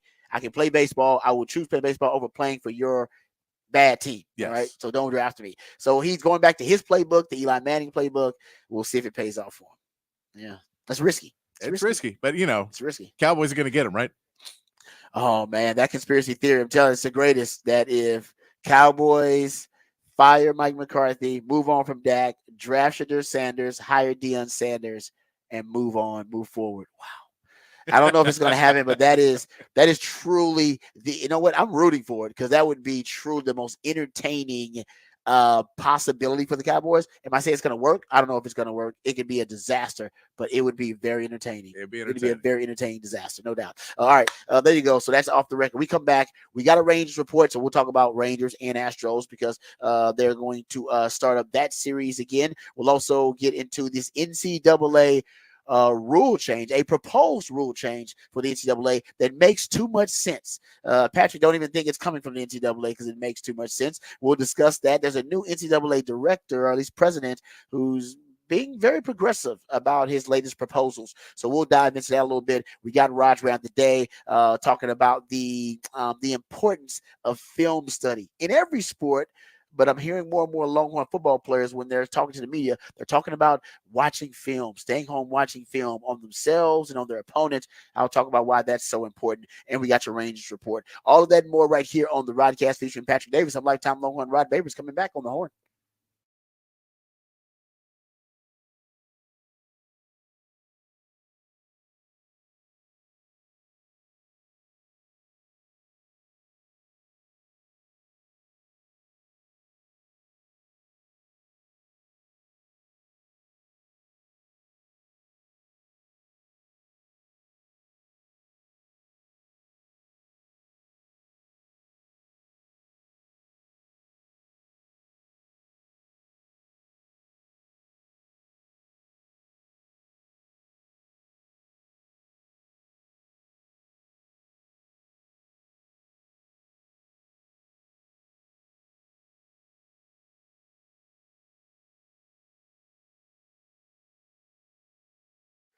Hey, what's up, folks? Lifetime Longhorn Rod Babers here. Let's talk about Apple Leasing, because Apple Leasing right now can help you in a number of ways. They can help you get the price you want, the payment you want on the car that you want. They understand that time is important and say that your time is money. So they want to save you both. They're going to save you time, save you money, and find you tremendous value. The pros at Apple Leasing can help you get the price you want, the payment you want on the car you want, and it's a really simple process. All it takes is one phone call from you or one click on Apple Leasing's website, and you'll get a quote on any make or model vehicle that you want. They can even give you an estimate on the value of your trade-in right over the phone. Apple Leasing's simple interest, easy lease allows you to have a lot more flexibility, which is going to give you more possibilities and options to help you find the vehicle that fits you best, but more importantly, the vehicle that fits your budget best. Inflation is out of control, as we all know. It feels like everything's overpriced these days. That's where leasing comes in. That's the value they're going to find for you, because leasing makes so much sense because you're only paying for the part of the car you're actually using. So give my friends at Apple Leasing a call, 512-346-9977. They get all the same discounts and all the same incentives that the dealers do, except my friends at Apple Leasing, they'd rather pass those savings on to you, the customer. So give them a call, 512-346-9977, or visit appleleasing.com. That's appleleasing.com.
Welcome back to the Rodcast.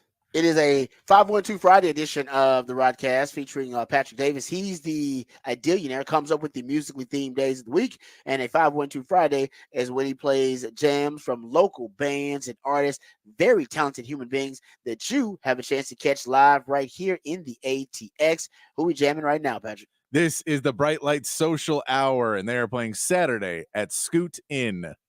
The Bright Nights Social Bright Hour? Bright Lights Social Hour. Bright Lights Social Hour. Okay, I like that. Once again, I'd love to know where they came up with the name for the band. Bright Lights Social Hour. But I like that. There you go. So my man Patrick hooking you up on a 512 Friday all the time. All right, we got a lot to get into in this hour. We're going to get to a Rangers report coming up here. Patrick will do your Horn headlines. We'll get that first. We'll talk about an NCAA proposed rule change that I think is long overdue. It's actually an idea I had about a decade ago. Glad the NCAA is finally catching up. So we'll get into that. Also, we'll discuss the latest NIL deal for Quinn Ewers, and it's a doozy. It might be one of the best NIL deals that any player, any sport could get. So we'll discuss that coming up here. Also, Raj ran the day. We'll talk about the importance of film study in sports, and also we'll dive into a couple of other news, notes, and nuggets from the sports realm. As a matter of fact, we didn't get a chance to get to Steve Smith's top 5 ranking of his wide receivers and see where the Longhorns are ranked. So we get some time. We'll throw that in there as well. Before we get started, the big fat poll of the day also is up. You can go check that out. You can go to the Horns Twitter account at Horn FM. You can go to the text line 512-447-3776. But Patrick, give the folks the topic for the big fat poll of the day. Big fat poll of the day. Which historic sports location would you like to visit the most? Because Augusta right now, and Augusta's running away with it so far on Twitter. Augusta is running away with it. You can go vote on that one. At the Horn ATX is our Twitter, or X if you want to go vote on there. You can text in if you've got any great ones there. We have Madison Square Garden and Lambeau Field and Wrigley, and then people have mentioned Churchill Downs for the Kentucky Derby. And that's a good one. That is a good one. Indianapolis Motor Speedway. You said the Coliseum. I'm going old school, baby. Old school and outside the box. Going old school. Yeah. So there's lots of ones you can choose from. If you got one that we didn't know, if we haven't named one, throw that up on the text line for me too. 512-447-3776. The Churchill Downs one is good for the Kentucky Derby. That is good because you ain't got to be a fan of horse racing or anything. It's just a party. Yeah, you gotta get the hat though, party. right? People dress up. Yeah, you gotta get a hat. You gotta dress up. But sometimes dressing up is fun. Dressing up is fun. You know what I mean? You dress up for a little while, have some white pants or something really drink weird some mint juleps. Exactly. Something you don't usually, wear or drink, when in Rome, that kind of thing. So that's actually that was a good one. I like that one from Kerry. Okay. Let's hit the Horn headlines first. I'll let my man Patrick get us updated and get us educated and informed on the big headlines of the day. Then we'll throw out a Masters update. Then we'll get into the topic that I want to talk about, which is proposed NCAA rule changes. Then we'll have Raj round the day, which will be about film study in sports. There's a lot to get to. Got a Rangers report. We'll cram as much of it in as we can. Let's hit the Horn headlines first with my man Patrick Davis. All right, your Horn headlines brought to you by Top Gun Rentals and Lawn Equipment. At the Masters, Bryson DeChambeau holds the current lead at 7 under and is 1 stroke ahead of favorite Scotty Scheffler.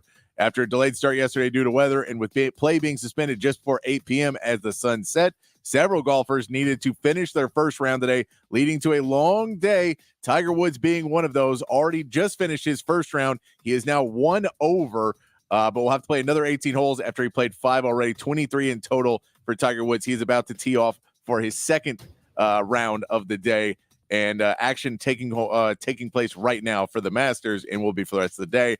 Texas baseball takes on Houston this weekend with another change in the starting rotation. Max Grubbs will start Friday with Ace Whitehead getting the call on Saturday, and Sunday's pitcher is yet to be announced. LeBaron Johnson Jr. has been the Friday starter all season, pitched out of the bullpen on Tuesday, and is 1-4 so far this season.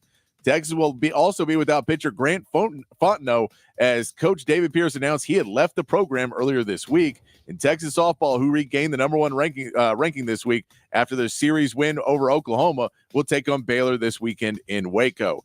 In the NBA, with only 2 games left in the season, the Mavericks will need to beat the Pistons and Thunder for a chance to get home court advantage against the Clippers, whose final 2 games are the Jazz and Rockets. Clippers would need to drop both games for the Mavs to be able to move up to the 4 seed and get home court. There will also be eyes on the top spot in the West and the play-in in the West, as Denver, Minnesota, and OKC are all within a game of each other atop the Western Conference, and Sacramento, Golden State, and the Lakers are tied for that 8 through 10 in the play-in tournament.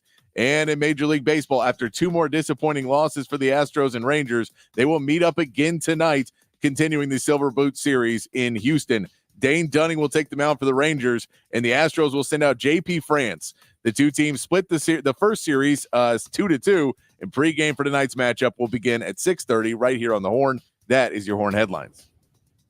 Thank you, Patrick, for the Horn headlines. Real quick, a little update on that Masters leaderboard. As you talked about, Bryson DeChambeau has been the leader from yesterday's action at 7 under, and he won't be teeing off until around 10:54 a.m. And Scotty Scheffler right behind him at 6 under. Best thing about both of those guys being at the top of the leaderboard, and he won't tee off until like 12:48 today. You got a live guy at the top, Bryson DeChambeau, and you got the best golfer in the world, the number one golfer in the world, Scotty Scheffler, who has just been as hot as any golfer has been in their prime, probably since Tiger. I mean, some of the numbers are Tiger-esque that Scheffler has been throwing out there prior to the Masters, and he is second at 6 under on the leaderboard. So that storyline, the Live PGA storyline, still a captivating one, and that's how you hold viewership, right? That's how you retain viewership. The storylines. We talked about this in women's basketball. That was the lesson learned. Got to have the storylines. Men's basketball, great. No damn storylines. So nobody was watching, right? People watching, but not enough people. You didn't bring in the novice audience. You didn't bring in the audience of non-basketball fans. You want to transcend from the sports page to the front page, and you want storylines. And storylines are great when you have villains, and Live villains. Villains create conflict. Conflict creates storylines. So that's a good storyline. Also, Tiger Woods, y'all. The fact he's battling through. I don't know how long they're going to have the Tiger storyline. He's +1. Started out today at 1 under, and now he's at +1. And as Patrick mentioned, he's got 18 holes to go. So it's all about the recovery for him. And Father Time, as we know, is undefeated for a reason. Then you got the Rory McIlroy storyline is also a really good one because he is trying to complete the Grand Slam and be the 6th golfer, I believe, to complete the Grand Slam with all the majors. And he is still 1 under, and he doesn't tee off until 12:48 as well. So as long as you got the storylines, you're good. And I think they got enough of them. But the Tiger one maybe fade fast. Yes, and if you want to check in on the Masters in the feature groups of today, Tiger Woods, that group is going to be a featured group. Jordan Spieth's group with Jordan Spieth had a terrible first day. He was +7 on day one, so not very good, near the bottom of the board, but he will be in a feature group today. Then Bryson DeChambeau will have a feature group, and that Scotty Scheffler, Rory McIlroy will be the final feature group on the Masters app and the CBS Sports and all of that, where you can find that. If you want to watch the Masters and want to watch one of those feature groups, just fun to watch them just play through an entire round there at Augusta. But yeah, that's so. I don't know why the Jordan Spieth group is in there, but he is. Well, I don't know if that was predetermined that he was going to be there, but yeah, he is not having. He did not have a great start. 7 over in his first round, so not a great start for Jordan. Yeah, the power, if you look at the group that obviously has the most star power, it is the Scotty Scheffler, Rory McIlroy group with Xander Schauffele.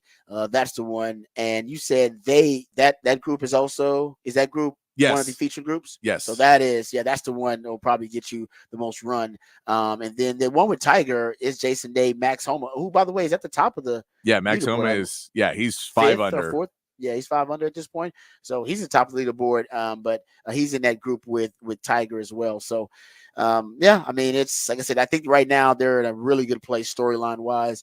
We'll see how it looks this weekend, but going into the weekend, hopefully Scotty Scheffler's wife, who is pregnant right now, and they're expecting their first child, and she's due in, I believe, 2 to 3 weeks, somewhere around there, which means it could pop at any time. She could go into labor. Remember, he's on the record for saying he's out. He's withdrawing from the tournament and withdrawing from the Masters if she goes into labor. So fingers crossed that wifey doesn't go to labor. And she can't be watching him because I think stress also, induces labor. So she's watching him, stressing out about him playing, that can end up inducing the labor. So I don't know what wifey's doing while he's competing at the Masters. So you're saying this guy could hit a putt on day 3 to put him in the lead and hit like a birdie putt, puts him into number 1 by himself day 3, that induces labor, and then he's got to drop out.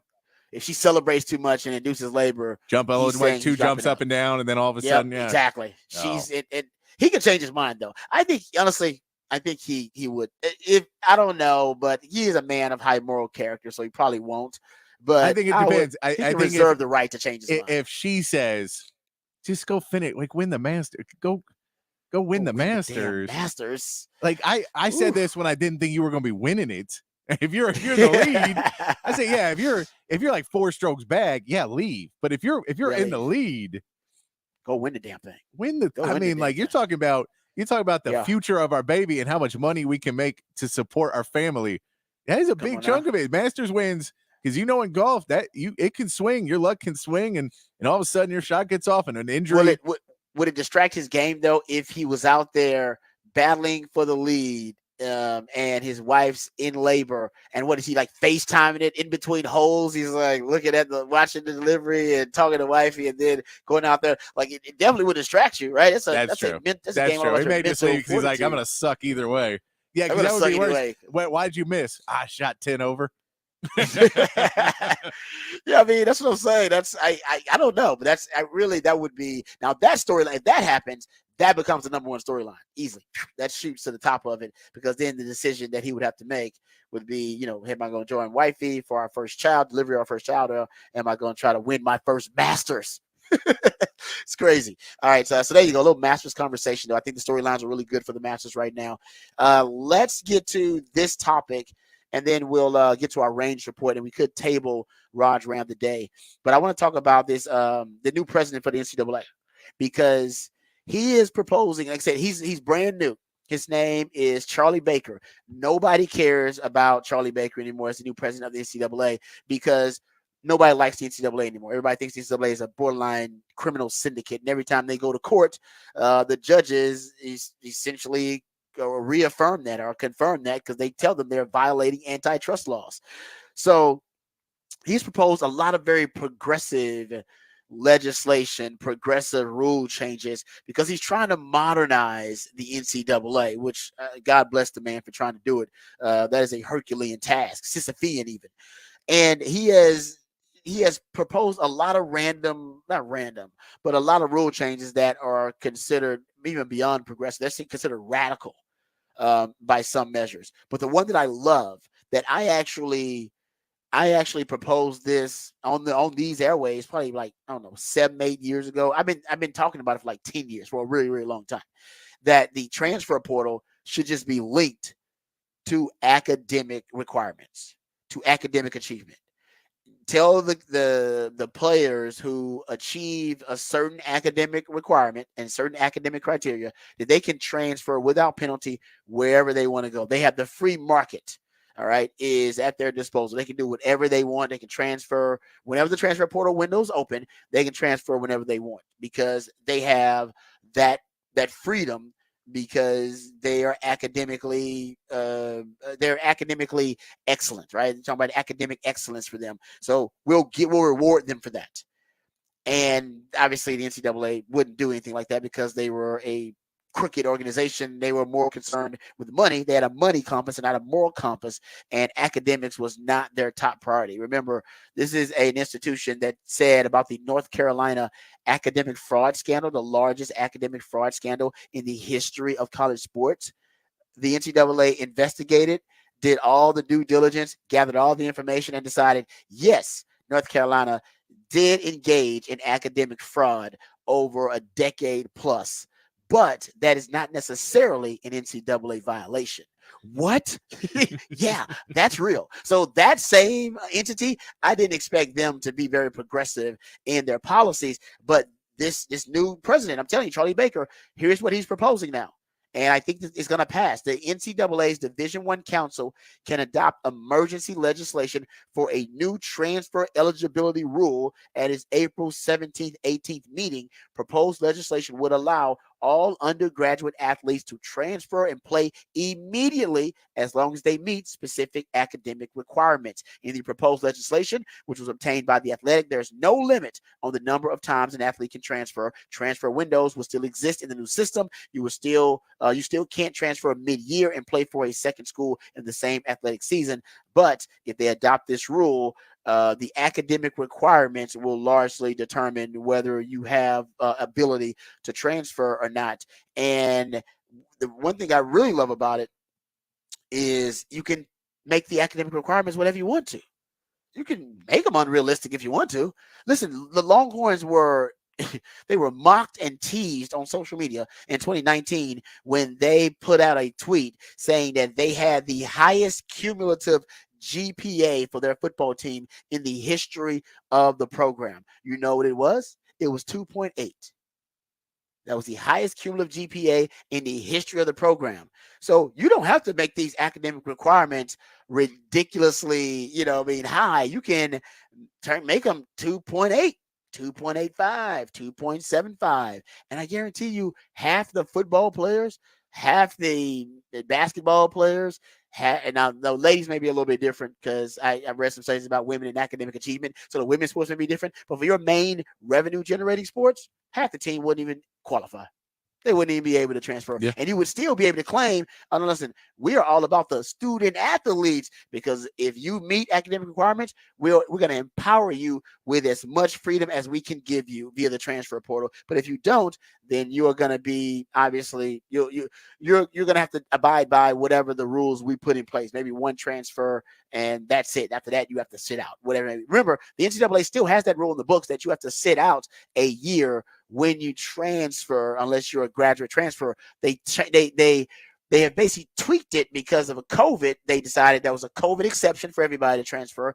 And then they started getting their butts whipped in court because they would suspend a player and say, oh, no, you can't transfer multiple times. You have to sit out a year. That player would hire a lawyer. That lawyer would take the NCAA to court, and the NCAA would lose every time because the judges in the court would go, well, I'm telling you, you are violating every antitrust law on the books here in the United States of America, and I cannot side with you. So they stopped going to court because they kept losing and getting exposed by the judges. So this is where we are now, and they need to change the transfer portal rule to reflect the times.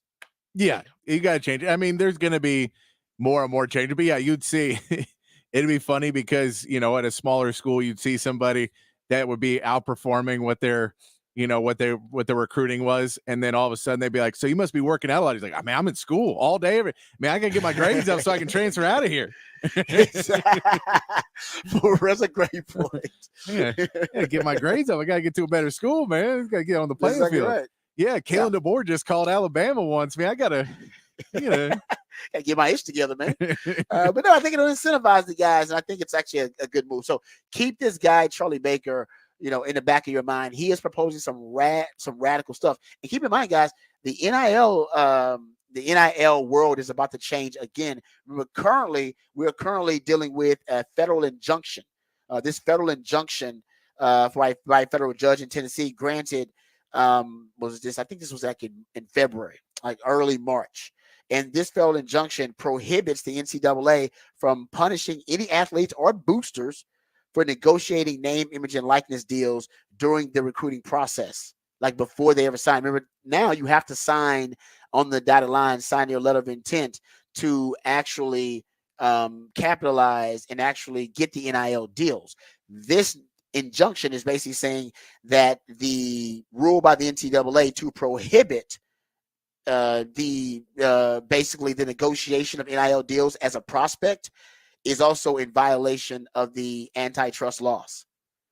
So basically what they're saying is inducements, which is a coach walking into the living room of a high school recruit and saying, all right, let's talk dollar figures. We can offer you this much money. How much money are you being offered by another school? You can't do that right now. You can only talk about the opportunities for NIL, but you can't sign a deal or negotiate a deal until you are a student athlete on campus and have signed your letter of intent.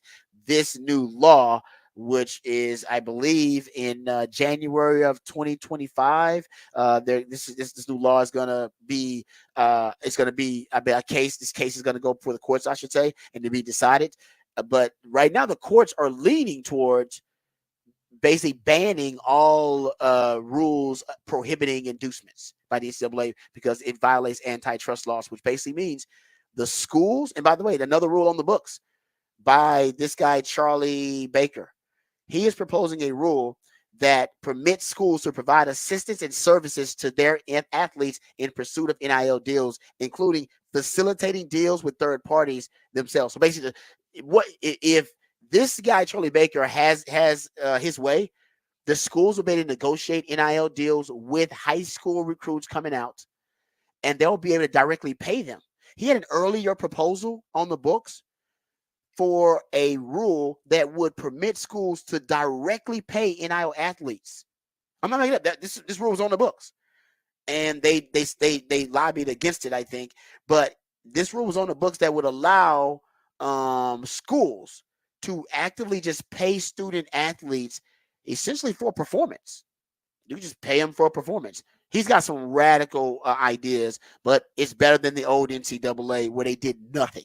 So I like some of them. Some of them may be going a little bit too far. All right, let's get to our Rangers report here while we waste. I will say real quick, we did get official word. It is now official that Mark Pope is the new coach at Kentucky.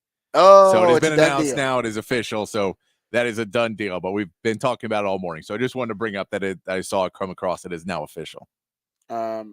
Kentucky fans, I've been seeing on social media, they're not happy. No, I told you, it's hilarious. They are not happy with this at all. I've been seeing some very disgruntled Kentucky fans crossing my timeline. So we'll see. But living up to, those expectations are going to be tough for anybody. All right, let's hit our Rangers report here while we got a little time. The Rangers report is brought to you by Texas Truck and Trailer. All right, now the Rangers will be starting up their series tonight versus the Astros, another series versus the Astros. As a matter of fact, you can catch that series right here on the Horn because we are the official station for your world champion, Texas Rangers. They had a really weird game versus the A's and lost 1-0. The Rangers did. Yes. It was a freaky, weird game. Adolis Garcia got the first hit of the game for the Rangers in his 7th inning. And the Rangers thought they were in business with 1 out. They were trailing 1-0. And then the inning was over after a pop-up. And then there was a questionable call. There was a really controversial call. They ended up losing that game 1-0 and wasted a really good night of pitching as well. So the one thing the Rangers have going for them is their pitching is their bullpen and their starting pitching has been looking really good. The problem for the Astros is their starting pitching is all injured, by the way. Hunter Brown coming off that disastrous performance where he made the wrong kind of history against Kansas City, where he became the first pitcher in Major League Baseball history to allow 11 hits while pitching less than 1 full inning. So you're dealing with a mash unit for the starting pitching for the Astros. Their bullpen ERA is among the bottom 5 right now in Major League Baseball too. And the Rangers, even though they just lost that game versus the A's, it wasn't because of the pitching. It's because they couldn't get any hits, and hitting is not really, and scoring is not really the Rangers' issue at all either. I mean, the Rangers can score. They got plenty of bat and plenty of offensive support. That was an outlier, them losing that 1-0 game to the A's. Usually the Rangers win games like that. The Astros are the team that I'm concerned about might not have enough pitching, and I think that the hitting's coming around for the Astros. They've been scoring some runs, but I'm really concerned about the starting pitching, the health of the starting pitching, and really concerned about the overall performance of the bullpen. Yeah, no, it's the Rangers look like they're Adolis Garcia right now is killing it. He is, I believe, number 1, or at least yesterday when I looked, he was leading the AL in RBIs. He's been playing really, really well. That lineup's been playing well. The pitching's been going well, and they've just lost a couple of games to the A's that really were just kind of fluky games that it felt like that they'll be able to figure that out as the season goes on. I think there was a call in the game where there was an infield fly that the Rangers had, but they didn't make a play for it. And then I believe they called it the ordinary effort. They did not put enough effort into the play, so that they called it infield. Just weird stuff that happened in the game that ends up costing them. But yeah, if you look at those two teams right now and in this series, we know that the Astros are going to try and get up for this. They were able to split the series in Arlington. but Houston's had troubles in Houston. This could be dangerous for the Rangers to get on track here for the Astros, because if the Astros pitching continues going the way they're going, this could be a Rangers breakout series. Yeah, because there's going to be a lot of emotion involved in this series, considering the way that these two teams have basically going at each other lately. I was surprised actually in the first series that there wasn't some tension or wasn't some moment where these two teams got in each other's grill. That could happen even in this series, because now the Astros, I think they're going to put a lot of pressure on themselves. So more desperation with the Astros. I think you'll get a relaxed Rangers team, because if you're Rangers, things are kind of going along as planned. This team looks really good. Looks like they're going to be a team that contends for a championship. If you're the Astros, the Astros are in disarray. They right now can't really find their groove. They're not playing confident. They don't seem to play with a sense of urgency. There seems to be disinterest among the Astros too. It's a long season, but it's just a bad start. And I don't want to put anything on Espada and being the new manager, but I will say I think everybody who is giving a lot of crap to Dusty Baker may want to apologize. Come on now. I'm just saying, speak on it. You may want to apologize and say, hey, I didn't realize that you were doing a lot of things behind the scenes that we did not realize, and you got this team you won a World Series. You got them to the ALCS. You were doing what you needed to be doing. I think that you might see a little bit more favorable view. Hopefully it's just a working out some of the kinks early in the season, first managerial job for Espada.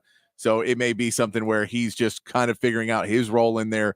They're going to have to figure it out though sooner rather than later, because they are trailing in the division, and that is not an easy division to get back up. And if you're behind the A's, man, come on. I know, like this is what's painful. The Astros are behind the A's. The Rangers just lost a series to the A's, and they got 12 people in the stands. I know. They're setting records for lowest attendance, like in the history of baseball. It's like low attendance records. It is ridiculous. But it's a great point you're making there too about the Astros. And I'll say the one kind of bright spot for the Astros this season. It's a slow start. It's a long season, so I'm not panicking or anything. They got plenty of time to turn this thing around. But the Raniel Blanco story is definitely that, and I'm trying to think of the other kind of bright spots for the Astros early on. That's definitely one of them, and he's going to be on the mound Saturday, I believe, as one of their starting pitchers. I can't wait to see if he has what his next outing's like. Because his first two starts have been like record-setting starts. He had a no-hitter in his first start, and then a one-hitter in the second one. He had one hit through 6 innings, so he is 15 innings into this season, and he's allowed 1 hit. Yeah, it's basically what they're saying is it is one of the best starts for a pitcher in the history of Major League Baseball. They got him going 14 consecutive innings and 44 outs, allowing just 1 hit. Best start to a season by a pitcher since at least 1961.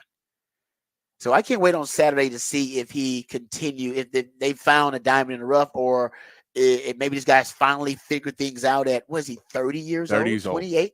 30 years old, right? Yeah. That would just be, it's such an improbable story that you go into the majors at 28 and then end up taking your game to the next level at 30 as a pitcher. Yeah, man, it'd be another testament to the Astros, and they do have an eye for talent when it comes to pitching. There's no doubt about it. So Astros and Rangers facing off tonight. You'll hear that right here on the Horn. And before we're done with our Rangers report, we got a little nice little sounder to play for you. The Rangers Report is brought to you by Texas Truck and Trailer, your premier truck accessory dealer. All right, thank you, Texas Truck and Trailer, for all of your support. All right, we come back. We'll throw in Rod's rant of the day, talk about the importance of film study, and then we'll throw in as many other random topics that we can. All of that and more right here on the Rodcast, featuring Patrick Davis. I'm Lifetime Longhorn Rod Davis, coming back on the Horn.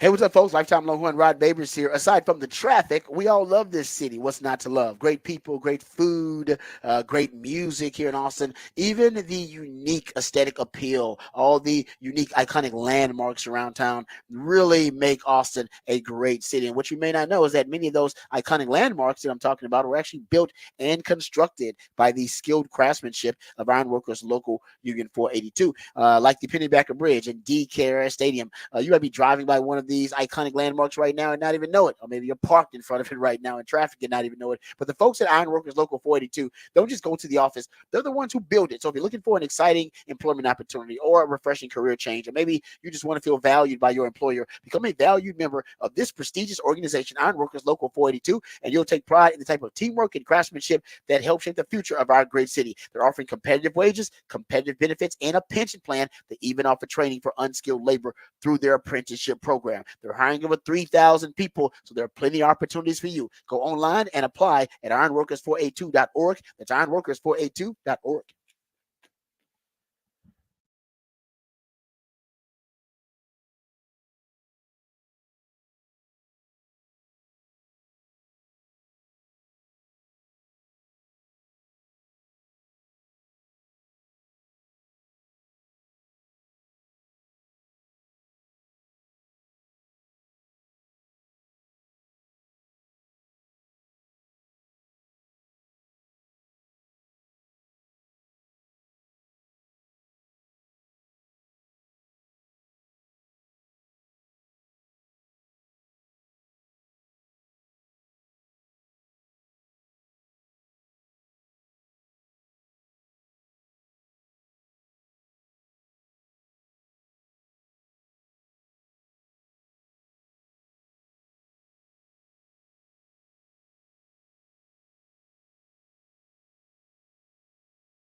Back to the Rodcast. I want to get right to the Rod's rant of the day. I've been hearing the players and their media availabilities talking more and more about watching film. Jaden Blue was talking about it, watching film.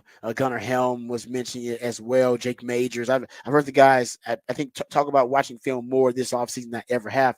And it reminds me of a story that I heard about Andre Agassi. We have the audio. Because when you're watching film, you're looking for not only the scheme and the kind of concepts, and you're looking at personnel groupings, and every sport's a little bit different, but you're looking for that little clue, that tell, that's a small, it may seem like insignificant thing that can end up being a huge advantage for you. And you find these all throughout sports. Here's a great example of Andre Agassi talking about his rivalry with Boris Becker and how his film study made the difference in him getting the upper hand. Boris Becker, for an example, who beat me the first 3 times we played because his serve was something the game had never seen before. Well, I watched tape after tape of him and stood across the net from him 3 different times, and I started to realize he had this weird tick with his tongue. I'm not kidding. He would go into his rocking motion, his same routine, and just as he was about to toss the ball, he would stick his tongue out, and it would either be right in the middle of his lip or it would be to the left corner of his lip. So if he's serving in the deuce court and he put his tongue in the middle of his lip, he was either serving up the middle or to the body. But if he put it to the side, he was going to serve out wide. The hardest part wasn't returning his serve. The hardest part was not letting him know that I knew this. So I had to resist the temptation of reading his serve for the majority of the match and choose the moments when I was going to use that information on a given point to execute a shot that would allow me to break the match open. So I told Boris about this after he was retired because I just showed really good judgment from my own self-preservation and didn't share this with him before. I told him at Oktoberfest. We went out in Oktoberfest in Germany and had a pint of beer together, and I couldn't help but say, by the way, did you know you used to do this and give away your serve? He about fell off the chair, and he says, I used to go home all the time and just tell my wife, it's like he reads my mind. And he said to me, little did I know you were just reading my tongue. And so it's a great story, but I think you see that all throughout sports in different ways, depending on, obviously the level of detail someone wants to get into and watching it. But I mean, think about the level of detail. This is prior to HD and high definition. This is prior to some of the technological advances we have in film study. And he's watching a regular definition VHS tape probably and trying to find the smallest little minute detail that can give him an advantage. And he found the tongue of Boris Becker. And imagine sitting there, all these different videos you're watching and just trying to see, is his tongue in the center or is it going to the right? And then comparing that, cross-referencing that with the serve. I used to do this stuff in football all the time. That's why it's so fascinating to me, because you'll find it. If you watch enough film, you'll see that receiver every time he catches a pass, you'll notice, damn, he's wiping his hands on his towel every time. Oh man, he wipes his hands every time he catches a pass. He ends up wiping his hands beforehand. Does he know? Is that a tell? Or you'll see, oh man, his hands are a certain way, or look the way his foot is turned when he's about to make an inside cut. Every time he makes an inside cut, his foot has this weird, he's got his foot in a weird way, like it's facing a weird direction. And those are little small things you can find out. I remember linemen telling me that about some linemen and the way their 3-point stance is and the way their fingers and hands are situated. They'd be like, oh yeah, he's coming off. It's going to be a run because he's coming off. But if it's going to be a pass, you'll watch his hands and you can tell that by the whites of his knuckles and all that kind of stuff. I mean, these are the things that'll help you win the chess match within the game. Coaches got to win their own chess match, but you got your own individual chess match you got to win. And these are the things that help you win it. And I'm glad that the players now are diving deeper down the rabbit hole of film because there's so many advantages there. Some of the coaches don't even know about. You can find out just on your own. Yeah, and I always say it's good for scouting the other team. It's good for scouting yourself and trying to correct things in your game that you give away. For a running back, for Jaden Blue watching game film, the difference between how he receives a ball for a regular handoff to a play action play, the more he can disguise that, the better it is. Example I'll give is Serge Abari Rice's pump fake that became, almost a meme here in Texas because of how good it was last year, that there's so many ways when you pump fake that you can tell someone's not really going to take a shot, whether it's where their feet are lined up, whether it's where their elbow is, whether it's how their shoulders are faced up, where their hand is on the ball. You can see this and realize that's not a normal shooting motion. Sir'Jabari Rice worked really hard to try and make everything in his pump fake the exact same as the shooting motion. So even though he knows he's going to pump fake, the opponent can never tell, and it makes it that much harder, and that's how you get guys up off the ground, and that's how he got better. It became a big part of his game, and that's because he was able to watch enough film and see himself and work on, okay, my elbow's out, and my elbow's not out when I shoot. So why am my elbow out when I'm pump faking? So learn to shoot, learn to make pump fake like that, and those are the types of things, those little pieces that for Jaden Blue could be the difference of a 2-yard carry or a 20-yard carry. Because if they think you're going to go outside and you cut inside, or they think you're going to go inside and you cut outside, and they're every trend says you're going one way and you can cut the other because you are controlling that. The same way Agassi said, I didn't want to let him know. If you know you have things and you can control the defense by showing those, and he knows I wipe my hands every time, so I'm not wiping my hands. I'm manipulated. Yeah, that's right. You're right. And That's I'm going to do point. it. So there's plenty of ways you can do that, but you need to be aware of all those things on the field. I love that Sir'Jabari Rice example. That is a great example of it. And the self-scouting example. You can do it to watch for your opponent to get advantage, but the self-scouting is also big. I think that's what Jaden Blue and these guys are watching. They're watching opponents, but they're also watching themselves, and there's a lot to be learned either way. Good stuff there from Patrick. All right, we'll come back. We'll wrap it up, put it in the oven, play a little bit of Who Said That, and we'll wrap things up right here on the Rodcast featuring Patrick Davis. I'm Lifetime Longhorn Rod Davis coming back on the horn.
Hey, welcome back to the Rodcast 512 Friday. That's when Patrick the Idillionaire plays jams from local bands and artists that you have a chance to catch live right here in the ATX. Who are we jamming right now, Patrick? This is Aaron Stevens. I told you I really like him. He's playing with Peterson Brothers at that album release with the Peterson Brothers Saturday at Antone's. Going to be a fun show. All right, there you go. And it has been a fun show so far. We're coming close to the end of the show. That's when we play Who Said That? My man Patrick plays a piece of audio, and based on the clues, the context clues that you can gather, and maybe you just know the voice itself, you're supposed to determine who said that. So what you got for the people today, Patrick? Do I have a hidden talent? Just in the hopes that Lin-Manuel, that you're watching, I'm gonna get a scholarship to King's College. I probably shouldn't brag, but dad, I'm amazed and astonished. The problem is I got a lot of brains but no polish. I gotta holler just to be heard with every word. I drop knowledge, I'm a diamond in the rough, a shiny piece of coal. Everybody. Whoa, who is that? Is that a freestyle? That is he's doing Hamilton. He is Wow. doing Hamilton. That is new Kentucky basketball coach Mark Pope. Whoa, that's about to go viral. I guess it already has been. I did. Whoa, is he like a fan of Lin-Manuel? It's Hamilton. I mean, there's a lot of people that are fans of Hamilton and know a lot of their apps. It was more funny that he really thought he was going to kill it, and then he realizes about 2 bars in, he's like, "Oh, I'm not good at this at all. I thought I could do this, and I'm terrible at it." That's my favorite part is you just see him fade away, and then he goes, yeah, that's like that feeling. We've all felt it in our life that we've been there before. Walk in with confidence, especially you're drinking, and you're like, man, karaoke, no problem. And then and then you start singing, and you're like, oh, I'm missing everyone. You hear a monitor in front of you instead of there's just voice going out. You hear it coming back. People like looking away and like talking to each other, not even paying attention. Oh no, you can do that in several ways. You can do that like karaoke or something. You can do it when you think a story's gonna be really funny in front of a group and you realize midway through this story is not gonna be funny. Yes, it's funny to me, but not funny to the group. Oh no, I've been there before. Like, you realize midway, like I'm bombing. Oh, tell the story that you realize way too offensive for the group you're in. Yes, you see the face of the mother in the back, like, and you're like, oh damn it! And then we all had dinner and went to bed early. All right, I gotta go. No, that's a great point because we everyone has had that feeling before where you thought you were gonna kill it, and then midway through, real time, you go, I am bombing this. This is horrible, and I must get through it as fast as possible, or just quit while I'm ahead. And that's what he did. He's like, you know what? I'm done. I'm not even gonna go further because I'm just gonna embarrass myself more. I'm done. I love that. So great, good. That's great find. New head coach of Kentucky, guys. Wow, great. Put that on the recruiting trail. That's good stuff there, man. That's what Who Said That is all about. Never would have guessed it. Great find there. Hey, Patrick, thanks for everything you do, brother. You are the real MVP. There's no doubt about that. Enjoy your weekend, man, because you deserve it. For everybody out there, remember the revolution will not be televised. We'll be talking about it right here on the Rodcast. Also, everybody out there, enjoy your weekend. Be kind to one another, all right, for sure, and make sure that you take care of your loved ones. We'll be back on Monday, same time, same channel. Until next time, hook 'em and peace.